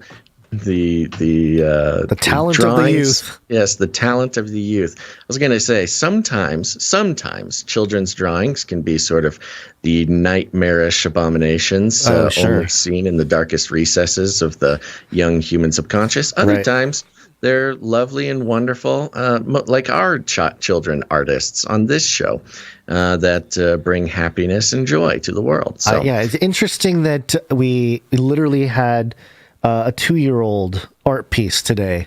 Yeah. Come in the mail. I wonder what it would be like if it were alive. And the story. Meta, formerly Facebook, researchers have developed an artificial intelligence system that can identify and automatically animate the human-like figures in children's drawings with a high success rate and without any human guidance. Quote, humans in children's drawings come in many different forms, colors, sizes, and scales, with little similarity when it comes to body symmetry, morphology, and point of view. Quote, we're excited to announce a first-of-its-kind method for automatically animating children's hand-drawn figures of people and human-like characters, a character with 2 arms, 2 legs, a head, etc. That brings these drawings to life in a matter of minutes using AI, Meta researchers said in a statement. By uploading the artwork to its prototype system, parents and children can experience the excitement of watching their drawings become moving characters that dance, skip, and jump. Quote, they can download their animated drawings to share with friends and family. If parents choose, they can also submit those drawings to help improve the AI model, Meta said. Don't do that. The first step in animating children's drawings of people is distinguishing the human figures from the background, blah, blah, blah. Let me see here. Yeah, that's pretty much it. That's the meat of it. That's the fun part. Gets into some tech stuff that's not so interesting. But what a fun little thing that they're doing here, using artificial intelligence for fun, creative projects for children. And also creating, user-generated content to program the AI to better recognize representations of humans. That doesn't sound scary at all. It actually kind of sounds like a fun little activity. I mean, I'd love to get some, children's drawings of Basil and Gonz dancing around, skipping around, whatever. But at the same time, it is meta, and we need to be very skeptical of what sort of dark proclivities that they have in store for all of this data harvested from our children's imaginations. Yeah, that's kind of where I was going to land with it. It says here they use Meta's AI convolutional neural network. I thought it said convoluted, which I thought was funny, but it's just convolutional. I mean, sounds related. Yeah. Based object detection model. It's named Mask R-CNN to extract the human-like characters within a child's drawing for processing. Oh, geez. Mask R. Spooky. Mask R-CNN is pre-trained on one of the largest publicly available segmentation data sets, but it's made up of photos of real-world objects, not drawings. And it goes in, we invited our colleagues at Meta to share and animate their kids' artwork using our system, and we obtained approximately 1,000 drawings that help us train the AI. Yeah. Woo, using our own work as children. They end with this quote here that says, with AR glasses, those stories could even seem to come to life in the real world, dancing or talking with the child who drew it just moments earlier. The possibilities are as limitless as the human imagination. So, yeah, they just come right out and say it. Hey, we're here to lure your children into the metaverse using their own imagination to, construct a reality that they can then live in forever. There's nothing spooky about that. Giving children the opportunity to literally draw their own reality and create their own metaverse out of. It's a nice little bait and switch, Here's a fun activity to do with your kids. Oh, now we've got them. Now we've normalized the metaverse and making all their imagination come true. And so we can, they'll be ready and willing to give us all their data in the future. Yeah, I've been thinking recently that perhaps the Facebook Meta move is part of obviously it's part of like the Great Reset thing, but maybe Facebook's Meta is meant to fail. They moved it all over, whatever, but it's meant to be just a train wreck. I don't know. Just kind of a vibe I get. I was seeing some stuff recently that they were sort of committing to doing some sort of open source thing to trying to make it the most accessible as possible, yada, yada, yada, because they were getting all that criticism for, doing a centralized thing. Yeah. But yeah, it's the idea of a centralized metaverse just run by Facebook, Meta, Mark Zuckerberg, it just has doomed to fail written all over it. Yeah, that's what I'm saying. Yeah. They must be some kind of scapegoat or the company to help build the infrastructure, but maybe not run it ultimately. Mm-hmm. They need somebody it's like the slaves who allegedly built the pyramids, But the line that really jumped out at me at the last sentence there, the possibilities are as limitless as the human imagination. Mm-hmm. What does the Bible say about our imagination, Basil? I don't know what you're thinking, but it kind of harkened to Tower of Babel to me. Tower of Babel right here, where it says that, this translation has a little bit of a different thing here. Verse 5, then the Lord came down to see the city and the tower that the sons of men were building. Verse 6, and the Lord said, if they have begun to do this as one people speaking the same language, then nothing they devise will be beyond them. That is the line that let me just get into a different translation. Other translations say whatever they can imagine. Yes, whatever they imagine to do, they can accomplish or whatever. Yeah. So, very much the whole metaverse play. And also, if you watch, or I guess if you read the book, it's in there too. I don't know. But the movie, Ready Player One, starts off with, it's the Oasis, which is the metaverse. Right. You can be anything or be anyone. You can do anything. It's the only limit is your imagination. So it's the exact same thing. So that's what it is. I don't want Mark Zuckerberg in charge of that. Good times. Good times. Come on, jingle board. Okay, so what's been happening recently is I click on the jingle, and instead of playing the jingle, the entire jingle board moves in the virtual space. Yes, it's time for a tactile piece here. NEPHILIM update. NEPHILIM update. NEPHILIM update. I was going to say, it's been more or less calm on the jingle board, like the jingle malfunctions today. Yeah, not too bad. Not too bad. Okay, this is last story of the day here. grmdaily.com. SBK drops crazy visuals for new track, NEPHILIM. Oh, crazy visuals, man. You've never heard of SBK, the raddest rapper around right now? No. Upcoming grime MC SBK has dropped some crazy visuals for his latest track, NEPHILIM. Whoa, bro. 2021 has shown the Stephen Age born rapper. What does that mean? Stephen Age born. I don't know what that means. Stevenage. Stevenage. Context clues tells me it's a place. It's a city, maybe. Maybe. Yeah. Okay, that makes sense. Stevenage born rapper earning an undeniable name for himself on the scene. His latest track, along with their visuals, this guy's really into the visuals, offer a strong finish to a mad year. Back in October, SBK revealed his track Haters, along with some slick visuals. Sick visuals, bro. Really about the visuals.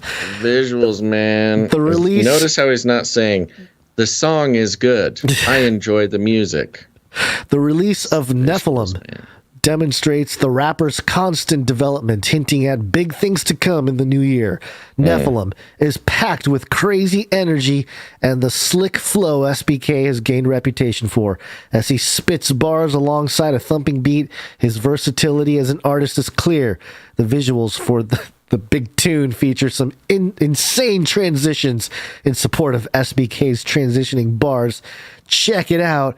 SBK NEPHILIM. I'm not going to play it, but the very first line, dangerous. Very first line of the rap thing here: half devil, half angel. Who's the Judas at our table? Whoa, dude. Bro! NEPHILIM update. I'm watching this video. NEPHILIM update. Watching this video, not really seeing any cool visuals. Where's the sick visuals, bro? He's just kind of walking around with a baseball bat. Looks like he has taken somebody hostage. A little disturbing. Sick visuals. Check it out. He's got a leather couch that he likes to stand on. He's holding a bat. Can't stand on the couch, bro. That's just rude. Being told that Stevenage is a place in the UK. Ah, there you go. So, yeah, which makes sense. He did have an accent. He's rapping. I couldn't tell if it was UK or Australian, so maybe it's UK. That seems like a reasonable assumption. All right, there we go. Thank you, everybody. Sorry we had to zoom out so quick today, but things are crazy. But thanks for listening to this episode of Canary Cry News Talk. Just know we'll be back someday. Someday. Here's the plan.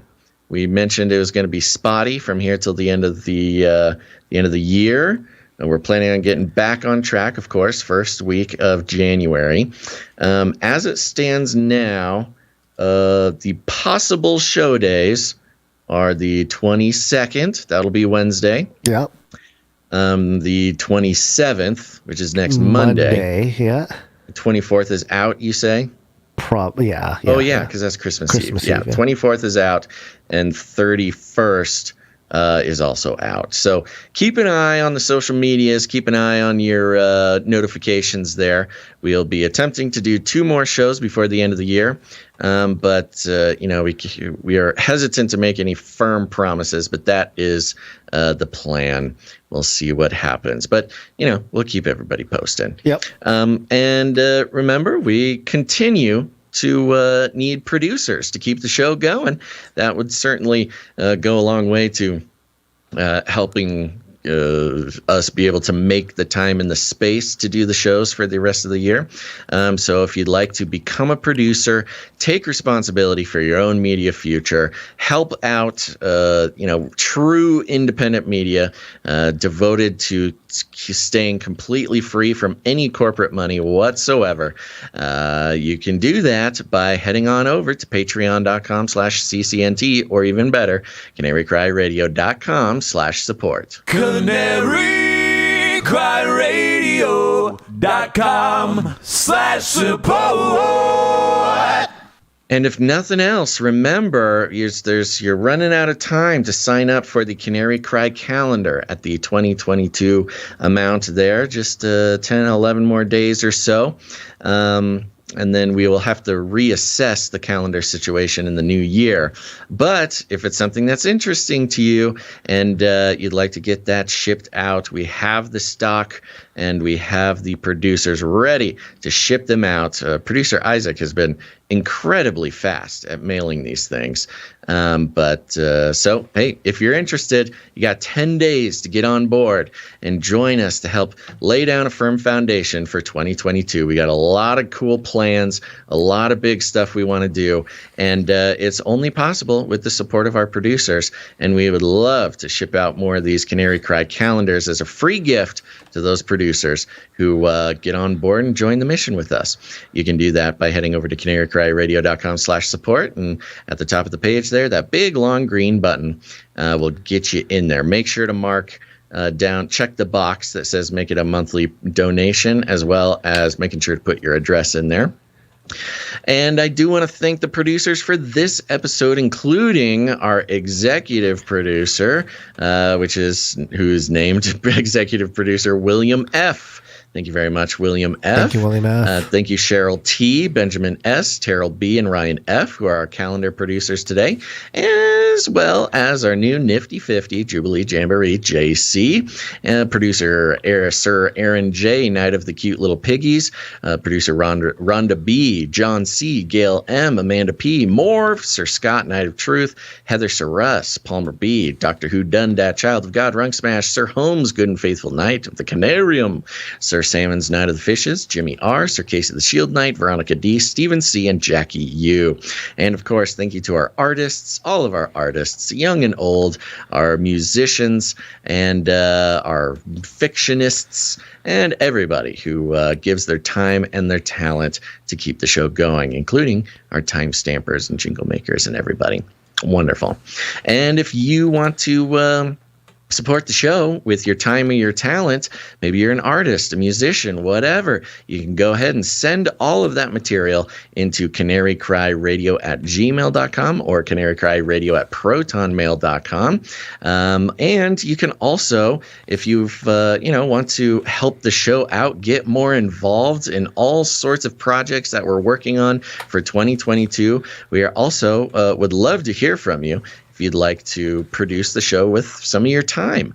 We've got some big projects that need some all hands on deck. So if you've been thinking you want to get involved, maybe volunteer, and keeping the show going with, in other ways is not in the cards for you, we would love to get you on the team to help out with some things. All you got to do is send us an email. Tell us that you're interested. Maybe share some of your interests and skills or whatever, and we will get back to you as soon as we can. And you can be a part of the 2022 World Domination Takeover here at Canary Cry News Talk. But you can share the show in lots of ways. You can show up to a meetup. That's important. Go to CanaryCryMeetups.com. Meet some other Canarians just like you. Put on your own meetup or go to somebody else's. It's a good time either way. It's good to socialize with some people who you're going to be on the same page in the most important ways. So that's very fun. Hold on a second. Oh, there we go. Had to do a little sniffle. But if none of that is of interest to you, there's other ways you can help out. You can leave ratings and reviews. Very important. Leave ratings and reviews on Apple Podcasts. Helps the algorithms know that it's time to share the show with people who have never heard it before. And we really appreciate it. It seems trivial, but it is not. So especially you I'm talking to you, Apple Podcast listeners. Dave from Nebraska. It's time for you to leave a review. Very Dave specific. From Nebraska, or Paula from Canada. Leave a review. Thank you very much. And the rest of you should as well. It really helps us out. But other than that, just share the show. Share it out on your social media. Click that little share button. Copy, paste the links, whatever. It doesn't matter if you don't have a lot of followers or whatever. Again, it's all about the algos, man. Get those links out there. The robots will take it from there. But, a lot of people...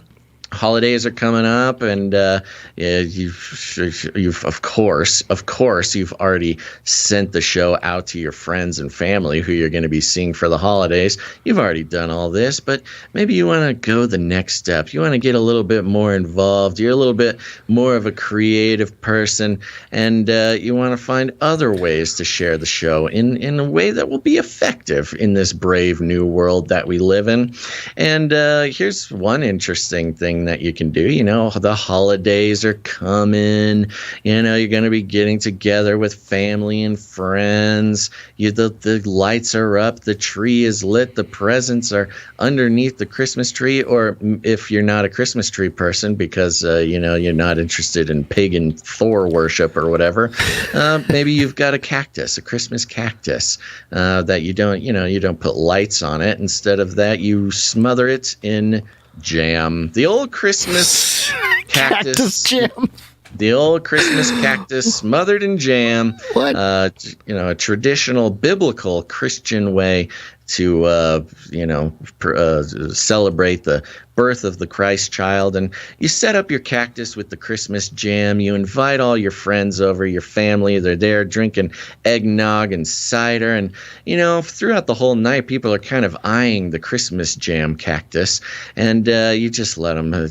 Nobody wants to ask because they kind of feel left out. They don't want to seem dumb that they don't know the cool biblical Christmas cactus, jam cactus.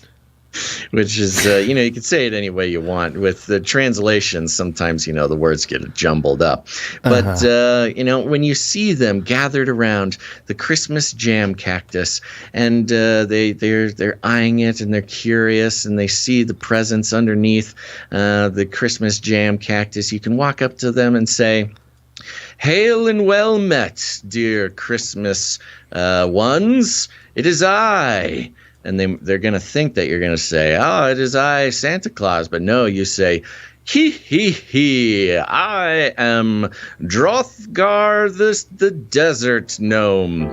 And they'll be like, "That's pretty weird, man. We just wanted to do like a regular Christmas thing, and you got a cactus, and you're doing some sort of desert gnome thing." And you'll say, "Ah, yes, you haven't heard of Drothgar the desert gnome and his Christmas jam cactus? Gather around."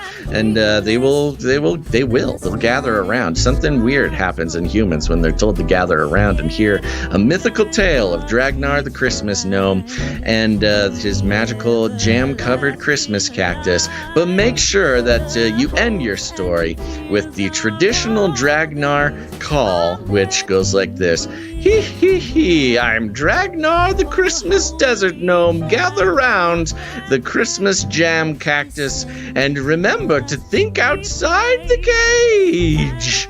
And then you press play on your iPod, your iPhone there, and as is traditional with Dragnar the Christmas gnome and the desert jam cactus, you'll have to sit there and listen to 12 straight hours of Canary Cry News Talk. And that's all it takes to get into the show, folks. Studies show that if you are forced to sit and listen to Canary Cry News Talk for 12 hours straight, you will certainly become a fan and wake up to the fact that the corporate mainstream news media has been lying to you all along. The scales will fall from your eyes and realize that the Christ child has come and that there is another way. But you don't have to do it that way if you don't want to. It's just for creative people. But other than that, we call it rattling cages, and if you need any more instructions, here's what you do. You walk right up to him, you grab him by the cage, and then you shake it, baby. The end of the world occurred pretty much as we had predicted. I want to shake things up, stir up some controversy, rattle a few cages. Hey, stop that! Don't ever silence me. I'm the last angry man, a crusader for the little guy. Leave the bird alone. Never. Rattle a few cages. Rattle a few cages. The human race will have every opportunity to improve. And if they don't? Ask Noah. That's right. Just ask Noah. Gonz, any last words? No, I'm stuck on your jam cactus. Whoa, there's a crazy... What is that? It's a crazy rice rocket driving by. That's a rice rocket? Yeah, sounds like it's breaking. Sounds like somebody's having a hard day. It sounded like, I don't know, mixing something in a mixing bowl. A gun battle? Didn't sound that dramatic from here, but... All right, well, I guess we'll find out when we will do the next show later. It's a mystery. It's a Christmas mystery, y'all. Which, by the way, I was going to say, one of our producers, our longest streaking producer, yes, is very close to that 100. Sir Casey the Shield Knight, he needs 3 episodes. Yeah. May not happen in 2021. Might have to wait till 2022. I thought about that. If we kept a regular schedule, he would have hit 100 this year. Yeah. But it's okay. He'll hit it on the first week of 2022. It'll be a celebration. There you go. All right, that's it. All right, everybody. Thanks for listening to this episode of Canary Cry News Talk. Make sure to tune in next time. But until then, think outside the cage. This is the United States of America, for God's sake. Remember, reality is an illusion. The universe is a hologram. Buy gold. Buy! I want to shake things up, shake things up. I want to shake things up, shake things up. Leave the bird alone. I want to stir up some controversy. I want to rattle a few cages. I want to rattle a few cages. I'm the last angry man. You'll never silence me. I'm the last angry man. I'm the last angry man. You'll never silence me. I'm the last angry man. A crusader for the little guy. Little guy. Little guy. Well, we'll see about that. Whatever, Illuminati.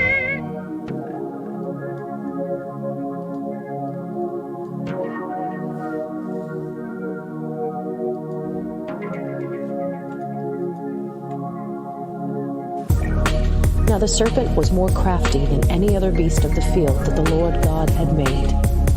He said to the woman, "Did God actually say you shall not eat of any tree in the garden?" And the woman said to the serpent, "We may eat of the fruit of the trees in the garden. But God said, you shall not eat of the fruit of the tree that is in the midst of the garden, neither shall you touch it, lest you die." But the serpent said to the woman, "You will not surely die. For God knows that when you eat of it, your eyes will be opened, and you will be like God, knowing good and evil." So when the woman saw that the tree was good for food, and that it was a delight to the eyes, and that the tree was to be desired to make one wise, she took of its fruit and ate. And she also gave some to her husband, who was with her, and he ate. Then the Lord God said to the woman, "What is this that you have done?" The woman said, "The serpent deceived me, and I ate." The Lord God said to the serpent, "Because you have done this, cursed are you above all livestock, and above all beasts of the field. On your belly you shall go, and dust you shall eat all the days of your life. I will put enmity between you and the woman, and between your offspring and her offspring. He shall bruise your head, and you shall bruise his heel." To the woman he said, "I will surely multiply your pain in childbearing. In pain you shall bring forth children. Your desire shall be contrary to your husband, but he shall rule over you." And to Adam he said, "Because you have listened to the voice of your wife, and have eaten of the tree of which I commanded you, you shall not eat of it. Cursed is the ground because of you. In pain you shall eat of it all the days of your life. Thorns and thistles it shall bring forth for you, and you shall eat the plants of the field. By the sweat of your face you shall eat bread, till you return to the ground, for out of it you were taken. For you are dust, and to dust you shall return."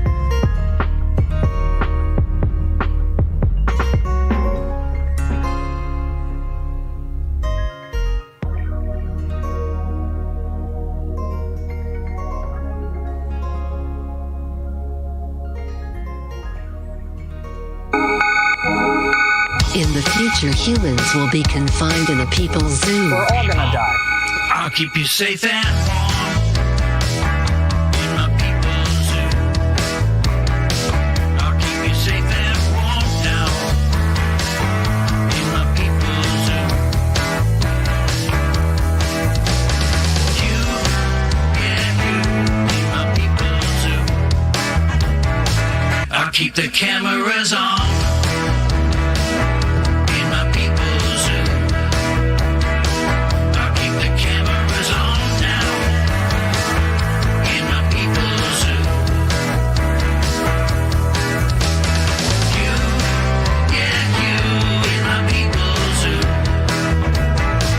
United States of America, for God's sake.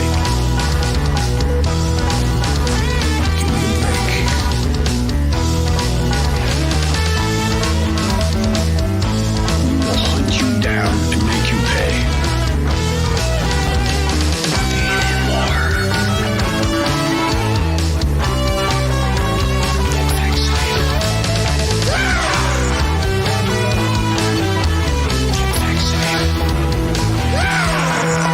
I'll make you fat and